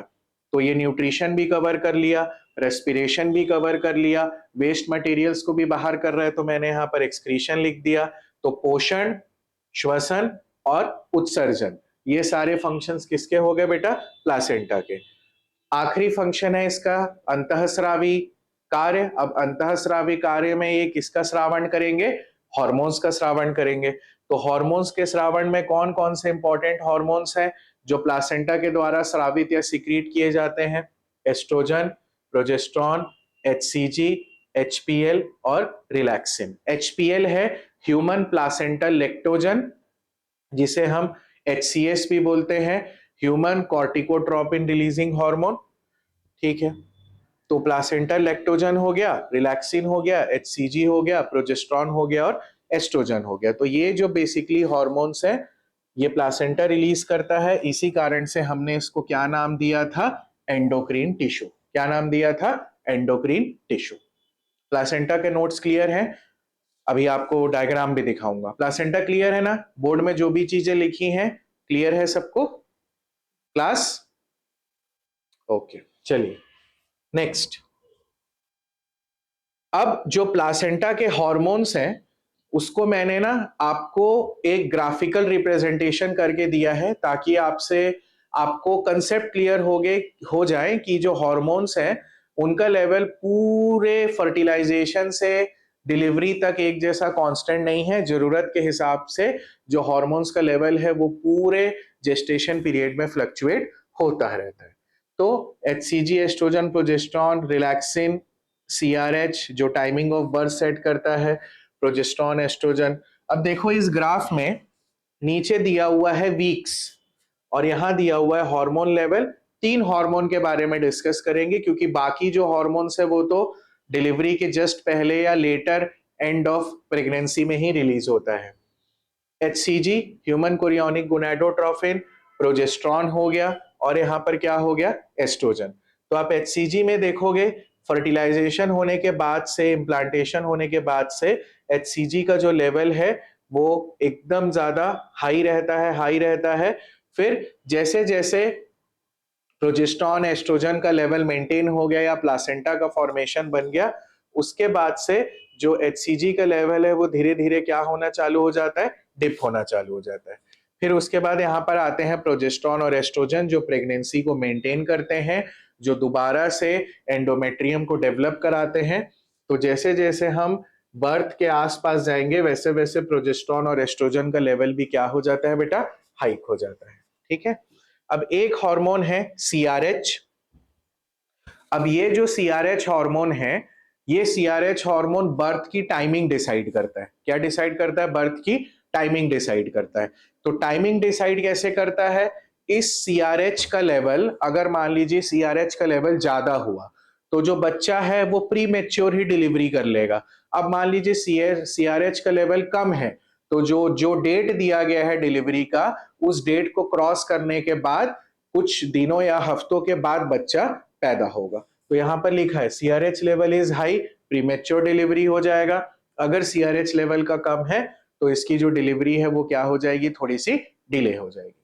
आपको समझने के लिए इतना पॉइंट काफी है। बाकी और जो टेक्निकल चीजें हैं, इसकी जो बायोकेमिस्ट्री है, उतना ज्यादा नीट में आपको अभी फिलहाल जानने की जरूरत नहीं है।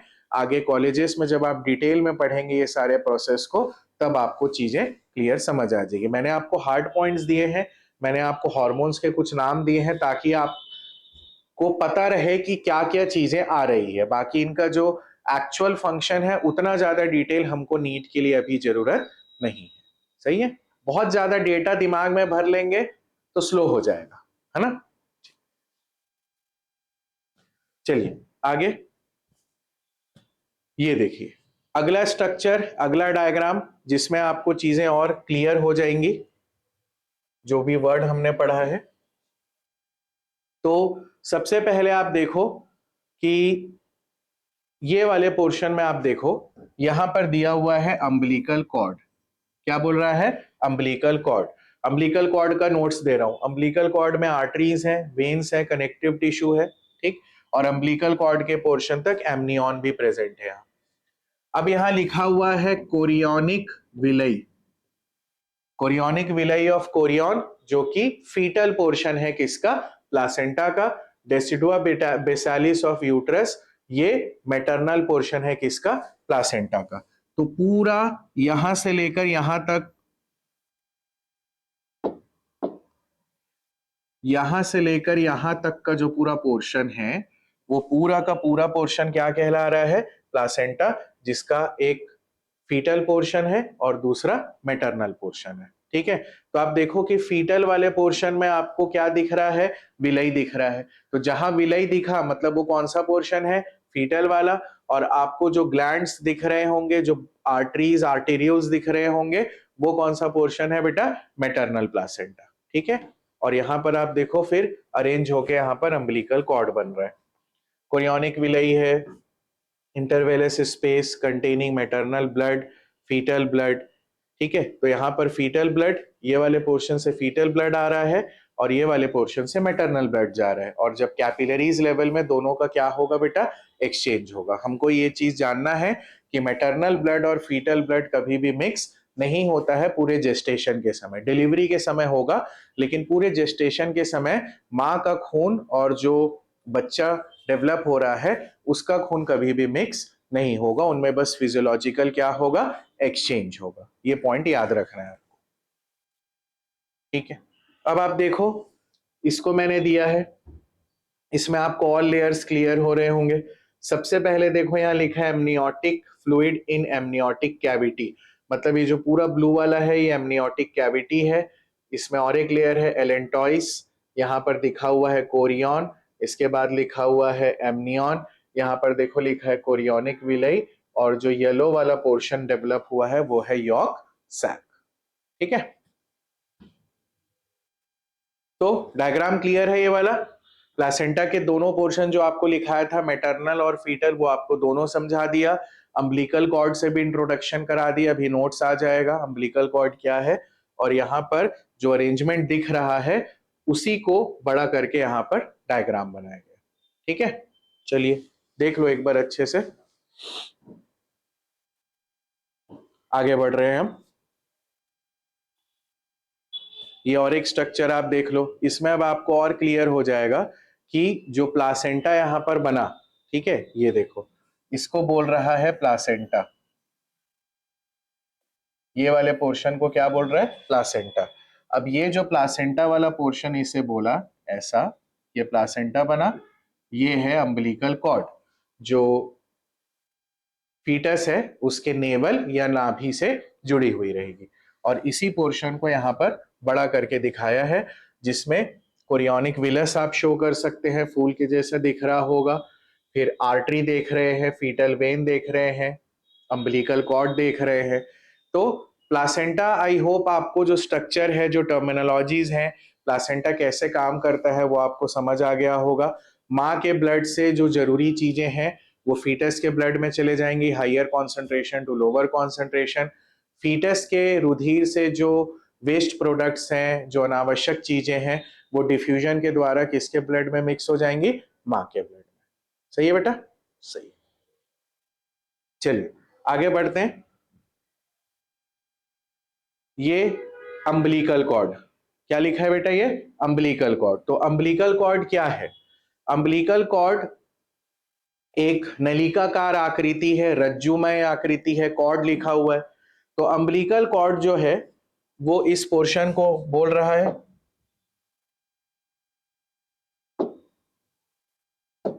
ये देखो, ये जो पिंक कलर से मैं यहां डिमार्केट कर रहा हूं, ये है अम्बिलिकल कॉर्ड। ठीक है, अब ये जो अम्बिलिकल कॉर्ड है, इस अम्बिलिकल कॉर्ड में दो अम्बिलिकल आर्टरीज हैं और एक अम्बिलिकल वेन है। क्या बोल रहा है? दो अम्बिलिकल आर्टरीज और एक अम्बिलिकल वेन। अब ये जो दो आर्टरीज और एक वेन है, जैसे मान लो ये स्टाइलस एक ब्लैक और व्हाइट कलर से आपको दिख रहा होगा, तो ये जो ऐसे स्टाइलस हैं, मान लीजिए ये अम्बिलिकल ब्लड वेसल्स हैं, दो अम्बिलिकल आर्टरीज और एक अम्बिलिकल वेन। अब ये जो दो अम्बिलिकल आर्टरीज और वेन है, इनके बीच में चारों तरफ में इनको सराउंड या अपने इनको पोजीशन पर जमाए रखने के लिए, अगर इनके बीच में मान लो मैं फेविकॉल डाल दूं, व्हाइट कलर वाला फेविकॉल ऐसे पूरा डाल दूं, या फेविकॉल में इनको पूरा डिप कर दूं, तो इनके बीच बीच में पूरा फेविकॉल चिपक जाएगा और इनको अपने पोजीशन पे होल्ड करके रखेगा। तो वो जो फेविकॉल वाला काम है वो यहाँ पर कौन करता है बेटा? वॉर्टन्स जेली। फेविकॉल वाला जो काम है वो कौन करता है? Wharton's jelly. इसलिए मैंने लिखा it is surrounded by Wharton's jelly. अब वॉर्टन्स जेली क्या है? वॉर्टन्स जेली एक कनेक्टिव टिश्यू है जिसमें फाइब्रोब्लास्ट प्रेजेंट्स हैं और क्या प्रेजेंट है? Hyaluronic acid. याद है जब अपन फर्टिलाइजेशन पढ़ रहे थे तब मैंने बताया था कि हाइलुरोनिक एसिड एक कॉमन म्यूकोपॉलीसेकेराइड है जो हमारे बॉडी में वैरायटी ऑफ जगह पर डिस्ट्रीब्यूटेड है। तो देखिए यहाँ पर भी क्या आ गया? Hyaluronic acid. तो वॉर्टन जेली याद रखिएगा, उसमें फाइब्रोब्लास्ट हैं, हाइलुरोनिक एसिड है और इसमें 2 अम्बिलिकल आर्टरीज हैं और एक अम्बिलिकल वेन है।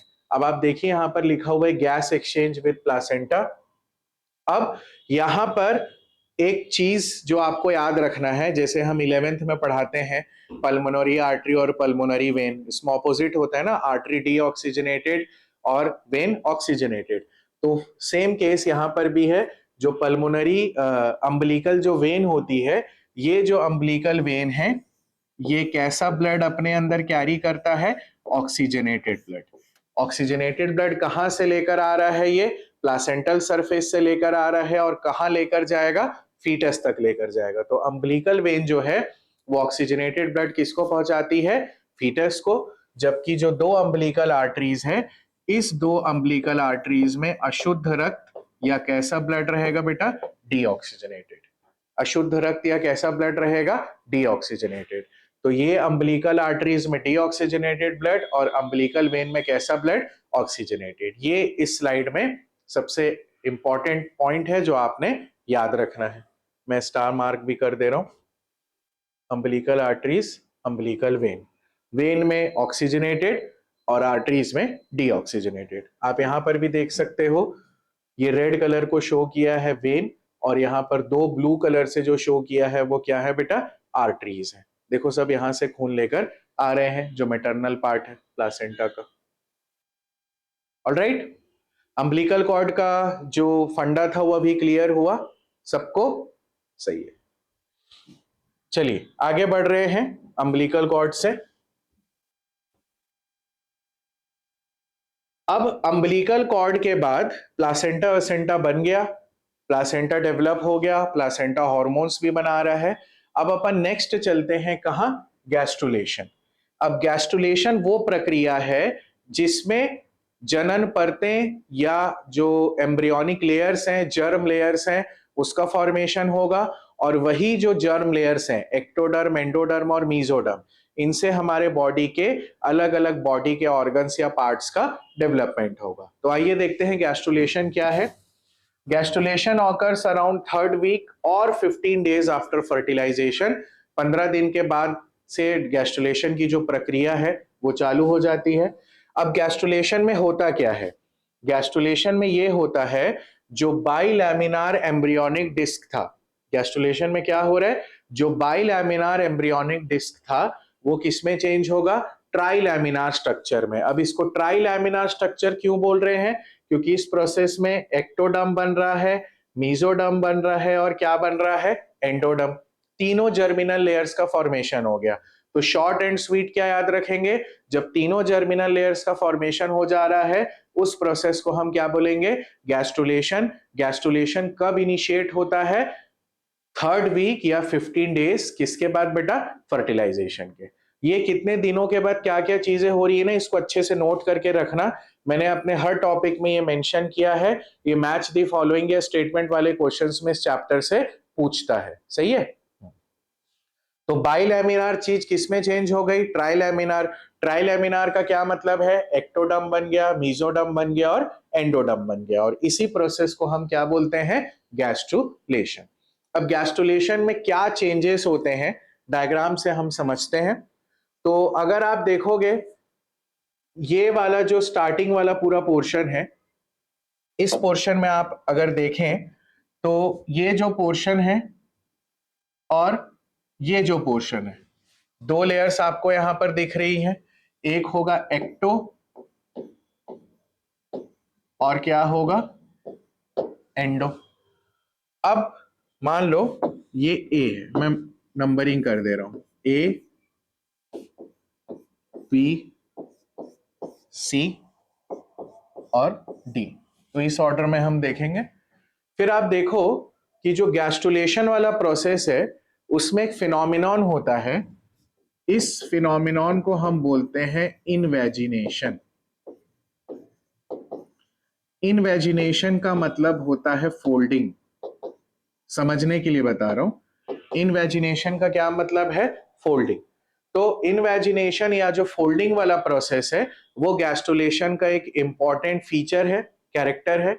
अब इसमें ये जो ऐसा फोल्डिंग हो रहा है, देखो यहां पर ऐसा बना था, अब ये यहां पर ऐसा क्या हो गया? फोल्ड हो गया। तो इसके फोल्ड हो जाने से ये वाला जो पोर्शन है, ये यहां पर इसके फोल्ड हो जाने से यहां पर एक ऐसा कैविटी जैसा या खाली जैसा स्पेस डेवलप होता है, डोम के जैसा, गुंबद नुमा। तो ये जो पोर्शन है इसे हम बोलते हैं आर्केंट्रॉन। क्या बोलते हैं इसे? आर्केंट्रॉन। तो अगर आर्केंट्रॉन आया, ऐसा फोल्डिंग अगर दिख रहा है, तो वो कौन सा प्रोसेस है बेटा? गैस्ट्रुलेशन का प्रोसेस है। अब आर्केंट्रॉन होने के बाद देखो नेक्स्ट स्टेज क्या हुआ। ये वाला जो पोर्शन है, ये जो पूरा पोर्शन है, ये बाहर एक्टोडर्म, ये एंडोडर्म, और इसके बीच का जो खाली स्पेस था वो खाली स्पेस भी क्या हो गया? चले गया। अब ये जो चौथा वाला पोर्शन है, चौथा मतलब ये पॉइंट, ये यहां पर आपको एक ऐसा छिद्र दिख रहा है, तो इसे बोलते हैं ब्लास्टोपोर। ये जो छोटा सा छिद्र दिख रहा है, ओपनिंग दिख रहा है, इस छिद्र या ओपनिंग को हम क्या बोलते हैं? ब्लास्टोपोर।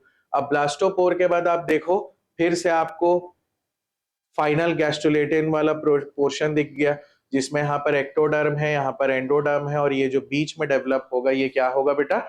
मीजोडर्म होगा। तो इस तरीके से गैस्ट्रुलेशन वाले प्रोसेस बनता है। और गैस्ट्रुलेशन में ट्राइलैमिनार डिस्क बनती है, ऑरेंज वाली, ग्रीन वाली, और यहाँ पर बीच में क्या डेवलप होने वाला है? मीजोडर्म। इसलिए हम गैस्ट्रुलेशन को हम बोलते हैं कि जो बाइलैमिनार स्ट्रक्चर था वो अब किस में चेंज हो चुका है? ट्राइलैमिनार स्ट्रक्चर में। और इसी को हम बोलते हैं गैस्ट्रुलेशन। गैस्ट्रुलेशन में याद रखना, इन्वेजिनेशन या फोल्डिंग होता है जिससे एक डोम शेप स्ट्रक्चर बनता है, जिससे हम क्या बोलेंगे? आर्केंड्रॉन। सही है? ठीक। इतना आपको समझने के लिए काफी है। जो भी प्रोसेस हम अभी तक पढ़ते आए हैं इनसे आपको चीजें क्लियर हो जाएंगी। तो ये हो गया गैस्ट्रुलेशन। ठीक, आगे बढ़ रहे हैं। गैस्ट्रुलेशन में एविडेंस क्या है? मतलब गैस्ट्रुलेशन का जो प्रोसेस है वो सक्सेस हो रहा है, लेयर्स बन रहे हैं, तो उसका अपन को एविडेंस कैसे मिलेगा? First evidence of gastrulation is the formation of primitive streak. अब ये प्रिमिटिव स्ट्रीक क्या है? यहां पर आपको मैं पहले लेबल कर देता हूं, इसे बोलते हैं प्रिमिटिव स्ट्रीक।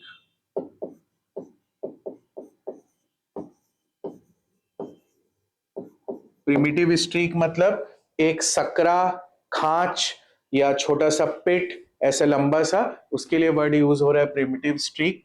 अब प्रिमिटिव स्ट्रीक एक ग्रूव है, एक गड्ढा नुमा आकृति है, जो किस पे डेवलप होता है?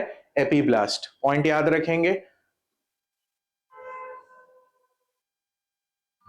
ये था ना?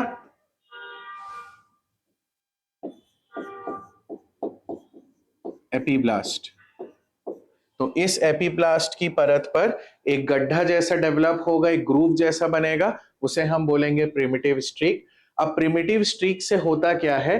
प्रिमिटिव स्ट्रीक से अग्र, पश्च, ऊपर का पोर्शन एंटीरियर, नीचे का पोर्शन पोस्टीरियर, राइट पार्ट और लेफ्ट पार्ट जो है वो डिसाइड हो जाता है। मतलब माउथ वाला पोर्शन डिसाइड हो जाएगा, एनस वाला पोर्शन हो जाएगा, और बॉडी का जो राइट और लेफ्ट वाला पोर्शन है वो प्रिमिटिव स्ट्रीक से क्या हो जाता है?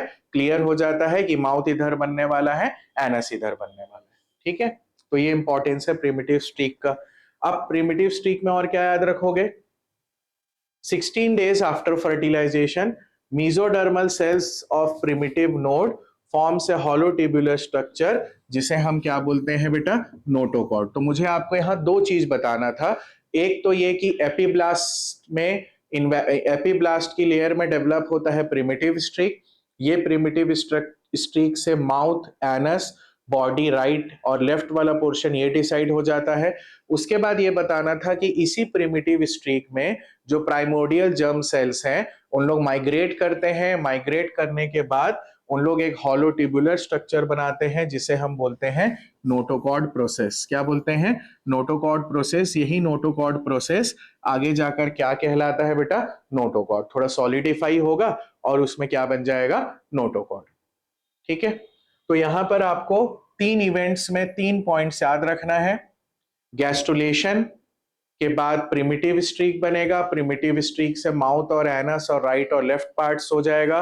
प्रिमिटिव स्ट्रीक के बनते समय ही और उसके कंसेक्यूटिव प्रोसेस में, उसके प्रोसेस में आगे चलने के बाद जो प्रिमिटिव नोड है उसमें जो प्राइमोर्डियल जर्म कोशिकाएं हैं, उन कोशिकाओं से एक नलिकाकार आकृति बनेगी जिसे हम बोलेंगे नोटोकॉर्ड प्रोसेस। और यही नोटोकॉर्ड प्रोसेस आगे जाकर क्या कहलाएगा? नोटोकॉर्ड। ठीक है, तो देखो मैंने यहां प्रिमिटिव स्ट्रीक बोल दिया, इसे मैंने बोल दिया माउथ, इसे मैंने बोल दिया एनस, और ये मैंने लिख दिया नोटोकॉर्ड प्रोसेस।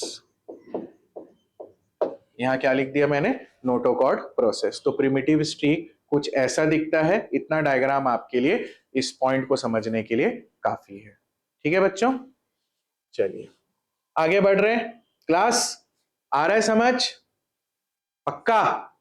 एमसीक्यू बनाना है, आज जाके प्रैक्टिस करना है चैप्टर को। चैप्टर एंड होने वाला है, अगले लेक्चर से नए टॉपिक से स्टार्ट करेंगे, तो उसके पहले अभी इसका आपका टेस्ट भी होने वाला है, फुल सिलेबस इस चैप्टर का। तो उसके बाद जो भी डाउट्स रहेंगे वो आपको क्लियर करना है। सही है, आ जाओ यहां पर। ये गैस्ट्रुलेशन के इवेंट्स वाला प्रोसेस है। तो इसमें आप देख सकते हो, आपको क्लियरली दिखेगा। क्या क्या दिखेगा क्लियरली? एक दिख रहा है यहां पर योक सैक। क्या दिख रहा है यहां? Yolk sac. योक सैक के बाद amniotic cavity containing amniotic fluid, ये देखो। फिर बाहर वाली लेयर दिख रही है एमनियन, और फिर एमनियन के चारों तरफ यहां लिखा है एंडोमेट्रियम। ये एंडोमेट्रियम के अंदर पूरा धस गया ना भाई? धस गया ना अंदर? हाँ, मैटरनल ब्लड। फिर देखो यहां लिखा है कोरियन, फिर यहां लिखा है एलेंटॉइस। एलेंटॉइस भी एक रेमनेंट पार्ट है। तो आप देखो कि एक्टोडर्म लेयर कौन सी दिखी है हमको यहां? ये देखो, ये जो ब्लू कलर से यहां पर बनी है, ये है एक्टोडर्म, ये ब्लू वाली। फिर मीजोडर्म कहां पर बना? ये रेड वाला। ये जो रेड पोर्शन यहां दिख रहा है स्लाइड में आपको, ये पॉइंट पे, ये वाला जो पूरा पोर्शन है, ये जो पूरा पोर्शन है, ये हो गया मीजोडर्म। और सबसे अंदर की तरफ में जो ये येलो वाले पोर्शन से डॉटेड वाले पोर्शन में आपको दिखा रहा हूं, ये हो गया मीजोडर्म, क्योंकि मीजोडर्म तो यॉर्क सैक से बना है। सही है, डायग्राम क्लियर है? एक्टोडर्म बाहर, रेड वाला बीच में मीजोडर्म, और अंदर जो येलो वाला पोर्शन है वो कहलाएगा मीजोडर्म। अब यहां पर आप देखोगे, हमारी एनसीईआरटी बुक में भी दिया है, ये इसमें कुछ ऐसे समझाने वाली चीजें नहीं है, इसलिए मैंने उसको अलग से यहाँ मेंशन नहीं किया है। तो आपको ये जो ऑर्गेनोजेनेसिस वाला पोर्शन है जिसमें अलग अलग ऑर्गन्स का फॉर्मेशन हो रहा है, तो आप यहाँ पर एक ऐसा फ्लो चार्ट जैसा बनाकर लिख सकते हो। कैसा? एक्टोडर्मल स्ट्रक्चर, मीजोडर्मल स्ट्रक्चर और एंडोडर्मल स्ट्रक्चर। कौन कौन से स्ट्रक्चर्स यहाँ पर बनते हैं? जैसे यहाँ थोड़ा स्लाइड में दिया हुआ है, एक्टोडर्म से हेयर, नेल्स, स्किन बनता है। मीजोडर्म लेयर से हमारे बॉडी में सर्कुलेटरी सिस्टम बनता है, लंग्स डेवलप होते हैं, skeletal system, muscular tissue, connective tissue. Endoderm से डाइजेस्टिव सिस्टम, लीवर, पैनक्रियास। तो ऐसा करके मैंने जो इंपॉर्टेंट पार्ट्स हैं वो आपको यहाँ पर मेंशन किए हैं। बाकी आपको और कहीं नोट्स में या बुक्स में मिलता है तो आप उसको ऐसा चार्ट के रूप में बनाकर नोट कर लेंगे तो याद करने में आसानी होगा। ठीक है बेटा? तो यहाँ पर गैस्ट्रुलेशन भी समझा दिया आपको, पूरे डायग्राम्स और लेयर्स वाला जो पार्ट है उसको भी हमने डिस्कस किया है। चलो आगे बढ़ते हैं। अब डेवलपमेंट होगा, जेस्टेशन होगा। इस डेवलपमेंट और जेस्टेशन के बाद हम लोगों को क्या ध्यान देना है? हम लोगों को पढ़ना है लेबर के बारे में। किसके बारे में? अब बेसिकली जो लेबर का प्रोसेस है, इस लेबर के प्रोसेस में अगर हम देखें तो लेबर वर्ड आप लोगों ने भी सुना होगा। लेबर पेन बोलते हैं, दर्द बोलते हैं, डिलीवरी के समय जो होने वाला दर्द है एक दो दिन पहले से, उसे हम क्या वर्ड से यूज करते हैं, डिनोट करते हैं, लेबर। तो लेबर या डिलीवरी की जो प्रोसेस है उसके लिए क्या क्या जरूरतें हैं? सबसे पहला तो ये कि प्रोजेस्ट्रॉन का लेवल क्या होना चाहिए, थोड़ा कम होना चाहिए, बिकॉज प्रोजेस्ट्रॉन जो है वो प्रोजेस्ट्रॉन की वजह से ही जो मायोमेट्रियल कॉन्ट्रैक्शंस होते हैं वो नहीं हो पाते। तो प्रोजेस्ट्रॉन का लेवल पहले कम होना क्या है बेटा, जरूरी है। तो मैंने मेंशन किया है कि progesterone level should be slow, should be less. अब लेबर के प्रोसेस में क्या क्या इवेंट्स है, मैंने एक फ्लो चार्ट के तौर पर दिया है ताकि ये जो पूरा हायरार्की है, ये जो पूरा ऑर्डर है, इसे आप अच्छे से समझ सकें। आइए देखते हैं। End of gestation. End of gestation मतलब डिलीवरी क्या हो गया बेटा, खत्म हो गया है।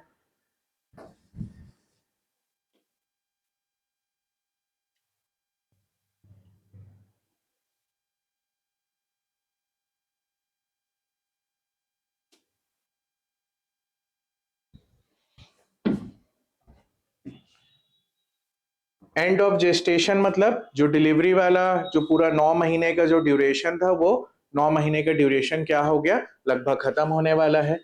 अब एस्ट्रोजन का लेवल क्या होगा, हाई होगा एंड ऑफ द जेस्टेशन के समय। बुक में भी हमारे मेंशन लिखा है, बहुत सारे हार्मोन्स का जो लेवल है वो लेटर स्टेजेस ऑफ प्रेगनेंसी में बढ़ता है। थायरॉक्सिन है, कॉर्टिसोल है स्ट्रेस मैनेजमेंट के लिए, थायरॉक्सिन है मेटाबॉलिज्म के लिए, है ना। तो एस्ट्रोजन बढ़ता है। अब इस एस्ट्रोजन के इफेक्ट के कारण, एस्ट्रोजन के लेवल के कारण एक पॉजिटिव फीडबैक मिलता है। क्या मिलता है, पॉजिटिव फीडबैक, जिससे कौन सा हार्मोन रिलीज होता है, कॉर्टिकोट्रोपिन रिलीजिंग हार्मोन, सीआरएच। क्या रिलीज होता है, कॉर्टिकोट्रोपिन रिलीजिंग हार्मोन। अब ये जो कॉर्टिकोट्रोपिन रिलीजिंग हार्मोन है, इसके प्रेजेंस से ब्लड में, फीमेल के ब्लड में जब ये प्रेजेंट होता है तो ये स्टिमुलेट करता है किसको, एंटीरियर पिट्यूटरी को। किसको स्टिमुलेट करता है, अग्रपीयूष एंटीरियर पिट्यूटरी को।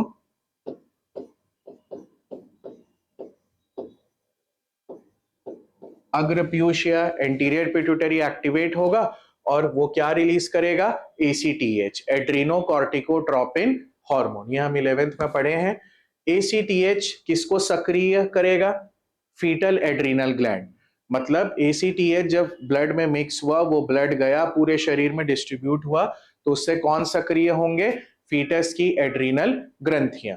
अब जो एड्रीनल ग्लैंड है फीटस का, वो दो चीज रिलीज करेगा।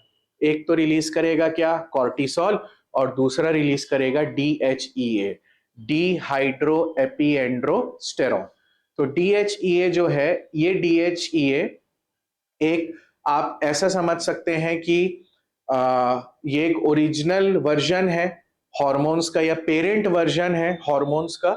और प्लासेंटा उसको किस में चेंज करता है बेटा, एस्ट्रोजन में। डीएचई से ही आगे जाकर टेस्टोस्टेरॉन मेल्स में बनेगा और एस्ट्रोजन किस में बनता है, फीमेल्स में। तो डीएचईए जो कि रिलीज कौन कर रहा है, एड्रीनल ग्लैंड, उसको एस्ट्रोजन में चेंज करना या बदलने का काम किसका होता है, प्लासेंटा का। कॉर्टिसोल का जो लेवल है ना, वो ये नीट के लिए याद रखना है, क्योंकि बुक में जब स्टेटमेंट लिखता है तो हमको उससे ये क्लियर नहीं होता कि भाई जब माँ के ब्लड में बढ़ रहा है तो जाहिर सी बात है वही ब्लड तो फीटस में भी जा रहा है, तो फीटस का भी कॉर्टिसोल लेवल बढ़ता है। और side by side cortisol level इस पूरे प्रोसेस में लेबर के समय माँ में भी कॉर्टिसोल का लेवल बढ़ता है, और किसका लेवल, और कॉर्टिसोल का लेवल किस में बढ़ता है, फीटस में। तो याद रखना, कॉर्टिसोल माँ का भी बढ़ेगा और फीटस का भी बढ़ेगा, ये दोनों पॉइंट याद रखना है। और डीएचए याद रखना है और एड्रीनल ग्लैंड याद रखना है। यहाँ पर एड्रीनल ग्लैंड कभी कभी याद नहीं रहता है, एक कॉर्टिसोल और दूसरा डीएचई। सही है। तो ये है लेबर के events. End of the estrogen में लेबर के लिए हमको क्या चाहिए, प्रोजेस्टेरॉन कम होना चाहिए और एस्ट्रोजन क्या रहता है उस समय, हाई रहता है। ये पॉइंट स्टार्टिंग के लिए याद रखिएगा लेबर में। अब कंटिन्यूस लेबर वाला प्रोसेस, एस्ट्रोजन के कारण क्या होगा, एस्ट्रोजन क्यों जरूरी है, इसी एस्ट्रोजन की वजह से जो एंडोमेट्रियम है, एंडोमेट्रियम मायोमेट्रियम जो है यूट्रस का, उस मायोमेट्रियम में ऑक्सीजन के रिसेप्टर्स बढ़ते हैं। क्या बढ़ते हैं बेटा? ऑक्सीटोसिन के रिसेप्टर्स। अपन ने ऑक्सीटोसिन डिस्कस किया है, मायोमेट्रियम भी डिस्कस किया है। मायोमेट्रियम स्मूथ मसल से है। ऑक्सीटोसिन को हम कंस्ट्रिक्टर की तरह नाम बोलते हैं क्योंकि इसका इफेक्ट कहां पर होता है बॉडी में? स्मूथ मसल्स में। तो एस्ट्रोजन के कारण increase in number of oxytocin receptors या ग्राहक। तो देखो ऑक्सीटोसिन का भी जो इफेक्ट है उसके लिए कौन जिम्मेदार है फीमेल्स में? एस्ट्रोजन, ओजी hormone. Increase in number of oxytocin receptor in uterus, gap junctions बनाएगा सेल्स के बीच में ताकि सारे सेल्स आपस में क्या कर सके बेटा? कम्युनिकेट कर सके। अब ऑक्सीटोसिन रिसेप्टर होगा, फिर ऑक्सीटोसिन का स्राव होगा। ऑक्सीटोसिन कहां से रिलीज होता है class? Very good, posterior pituitary या पश्च पीयूष। ऑक्सीटोसिन रिलीज हुआ। अब ये जो ऑक्सीटोसिन है ये स्टिमुलेट करेगा यूटेरिन संकुचन या यूट्रस में गर्भाशय में कॉन्ट्रैक्शन। अब मैं यहां पर मेंशन कर देता हूं कि जो यूट्रस है उस यूट्रस की कौन सी परत? मध्य परत। मध्य परत का क्या नाम था? मायोमेट्रियम। तो यूट्रस की कौन सी लेयर एक्टिवेट होगी जिसमें ऑक्सीटोसिन रिसेप्टर्स हैं? मायोमेट्रियम। इसमें क्या होगा? संकुचन होगा, कॉन्ट्रैक्शंस होंगे।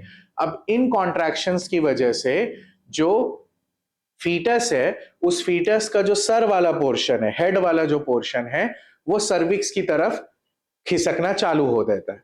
हेड वाला पोर्शन ही पहले बाहर निकलता है नॉर्मली, सीधा बच्चा जब पैदा होता है। तो हेड टुवर्ड्स क्या लिखा है मैंने? सर्विक्स। क्लियर हो रहा है ना? एस्ट्रोजन की वजह से ऑक्सीटोसिन रिसेप्टर बढ़े, ऑक्सीटोसिन का रिलीज हुआ। ये ऑक्सीटोसिन जो है वो स्टिमुलेट करता है किसको? मायोमेट्रियम को। क्या करने के लिए मायोमेट्रियम में? संकुचन। अब मायोमेट्रियम में संकुचन की वजह से जो फीटस है उसका जो हेड है वो कहां पहुंच गया भाई? सर्विक्स की तरफ। अब हेड जब सर्विक्स की तरफ प्रेशर क्रिएट करता है तो स्ट्रेच रिसेप्टर एक्टिवेट हो जाते हैं। स्ट्रेच रिसेप्टर एक्टिवेट्स, यहां लिख दे रहा हूं cervical. Cervical stretch receptors activate हो जाते हैं। सर्विक्स पे जब भार या दाब पड़ना चालू होता है तो वहां पर जो ग्राहक रहते हैं सर्विक्स में वो क्या हो जाते हैं बेटा? सक्रिय हो जाते हैं। अब जो सभी ग्राहक हैं वो किसके हेल्प से? तंत्रिका या नर्व की हेल्प से। किससे जुड़े होंगे? हाइपोथैलेमस से। जितने भी रिसेप्टर्स हैं ह्यूमन बॉडी में वो रिसेप्टर्स किससे जुड़े रहते हैं बेटा? नर्व से। तो स्ट्रेच रिसेप्टर्स जो है वो तंत्रिका के हेल्प से मैसेज किसको पहुंचाए? हाइपोथैलेमस को। अब फिर हाइपोथैलेमस से आदेश कहां जाएगा? Posterior pituitary. पोस्टीरियर पिट्यूटरी ही क्यों? क्योंकि पोस्टीरियर पिट्यूटरी में ही क्या संचित है, क्या स्टोर्ड है? ऑक्सीटोसिन। अब यहां से ऑक्सीटोसिन जो है वो रिलीज होगा और इस ऑक्सीटोसिन की वजह से और ज्यादा यूट्रस में क्या आएगा? फोर्सफुल कॉन्ट्रैक्शंस होगा।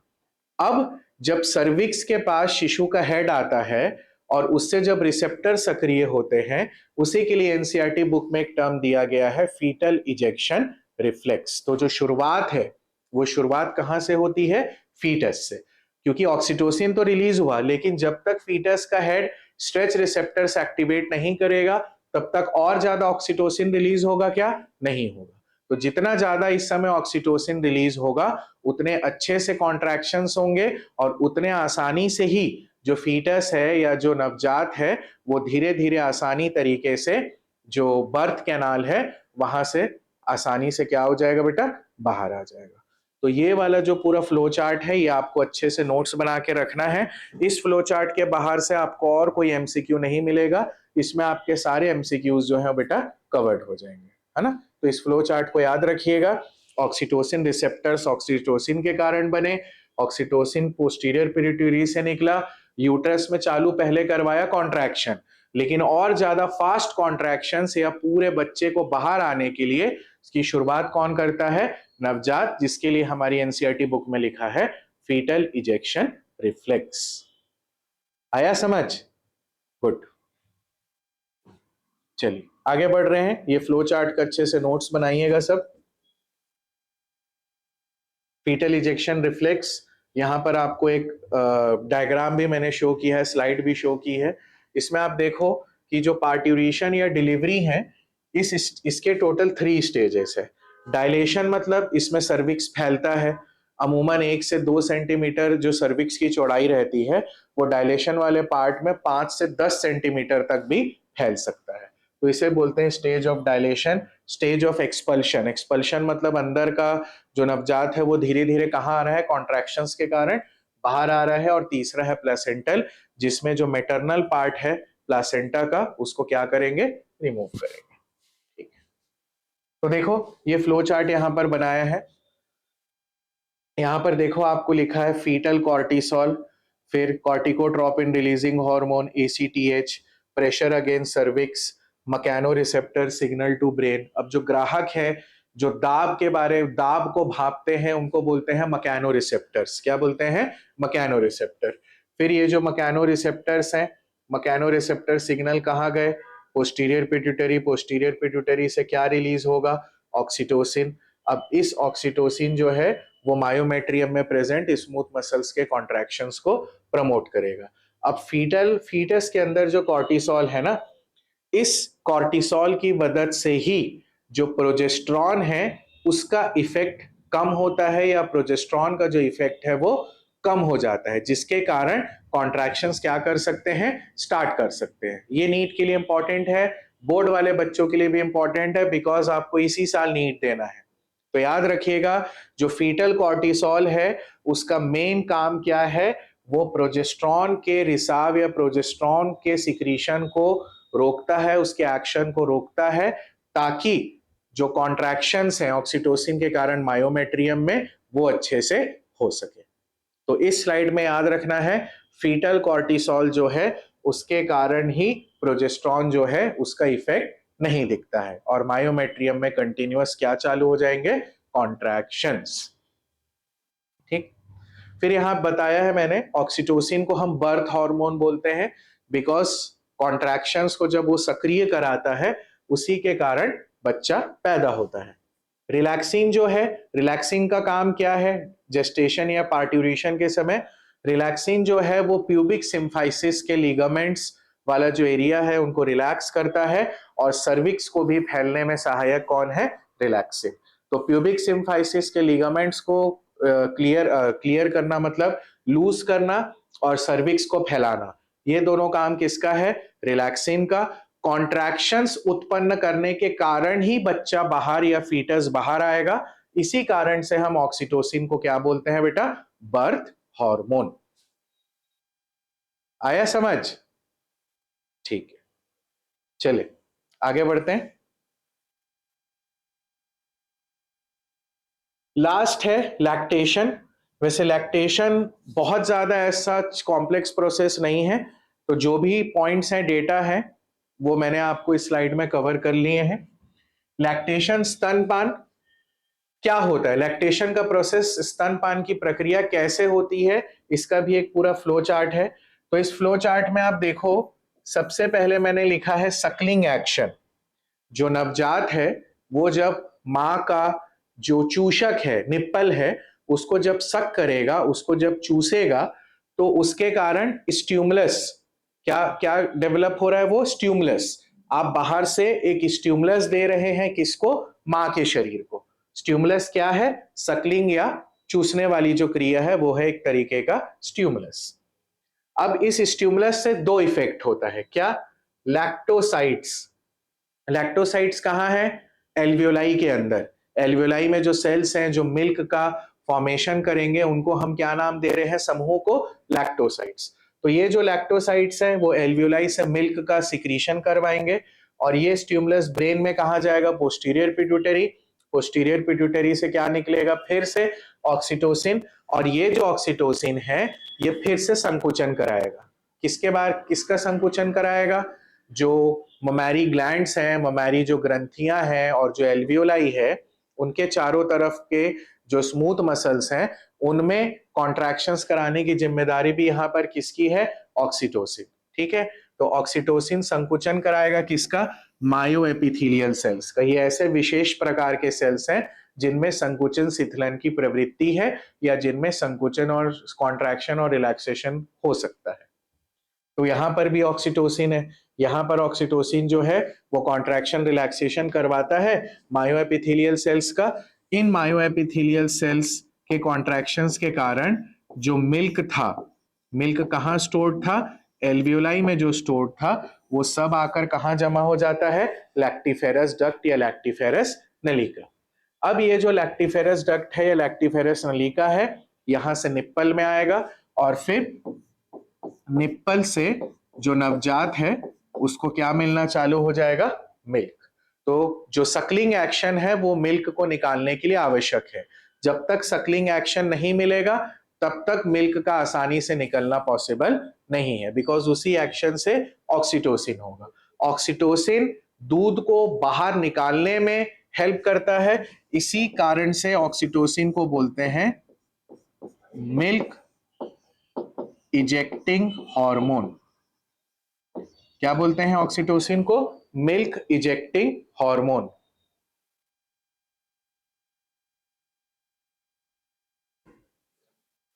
स्क्रीन मेरे तरफ है सर।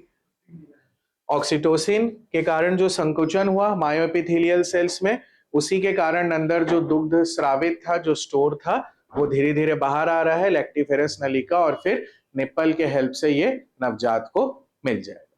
आसान है ना, आसान बनाए हैं आपके लिए, ठीक है। ये हो गया। अब और क्या जाने हम, ब्रेस्ट फीडिंग का इंपॉर्टेंस क्यों जरूरी है।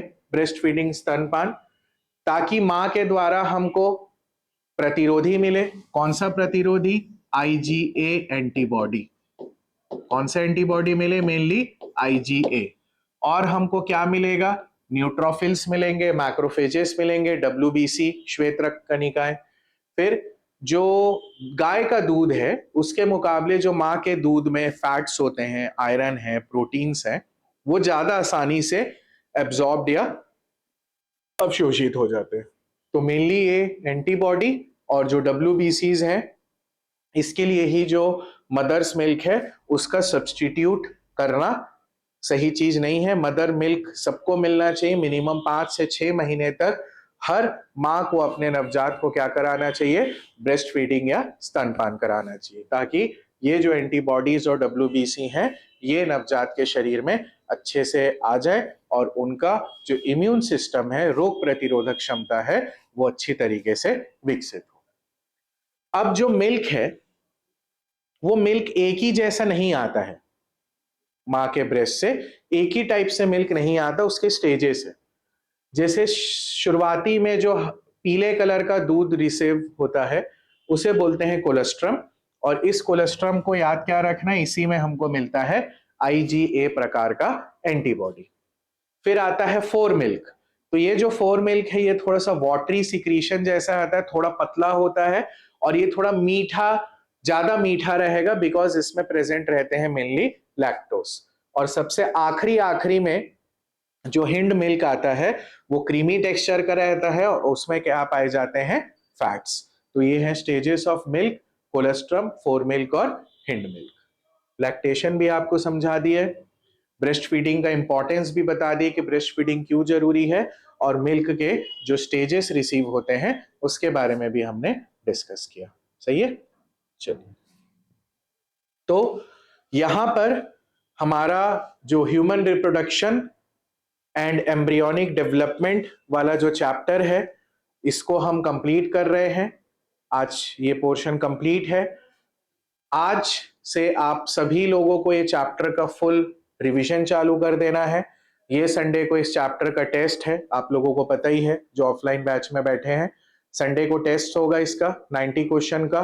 2-3 दिन है अपने पास डाउट क्लियर करने के लिए, डाउट्स क्लियर कीजिए। एनसीईआरटी बुक पढ़िए, वीडियो देखिए, जो नोट्स दिया गया है उसको पढ़िए, और पीवाईक्यूज और एमसीक्यू स्टेटमेंट वाले क्वेश्चन जितना हो सके बना लीजिए। और जो भी आपके डाउट्स होंगे उसको हमको आज 1-2 दिन में, सैटरडे के पहले तक क्या करना है बच्चों, क्लियर करना है। सही है। अब हमारा जो नेक्स्ट लेक्चर होगा 12th का, that will be human health and disease, another major important chapter. बड़ा चैप्टर है, बोर्ड्स के लिए भी इंपॉर्टेंट है और नीट के लिए तो है ही। सही है। तो हम लोग नेक्स्ट लेक्चर से स्टार्ट करेंगे ह्यूमन हेल्थ एंड डिसीज।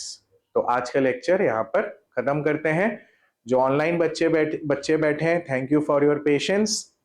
मेहनत करो, अच्छे से पढ़ो, एमसीक्यूज बनाओ, और जो भी डाउट है शारदा पीठ के ऑफिस में आकर आप पूछ सकते हैं, शारदा पीठ के यूट्यूब चैनल में आप कमेंट्स कर सकते हैं, और जो भी आपके डाउट्स रहेंगे उसको एज सून एज पॉसिबल बच्चों क्या कर लेना है, क्लियर कर लेना। उसका बैकलॉग लेकर हमको नहीं चलना। ओके, चलिए, थैंक यू।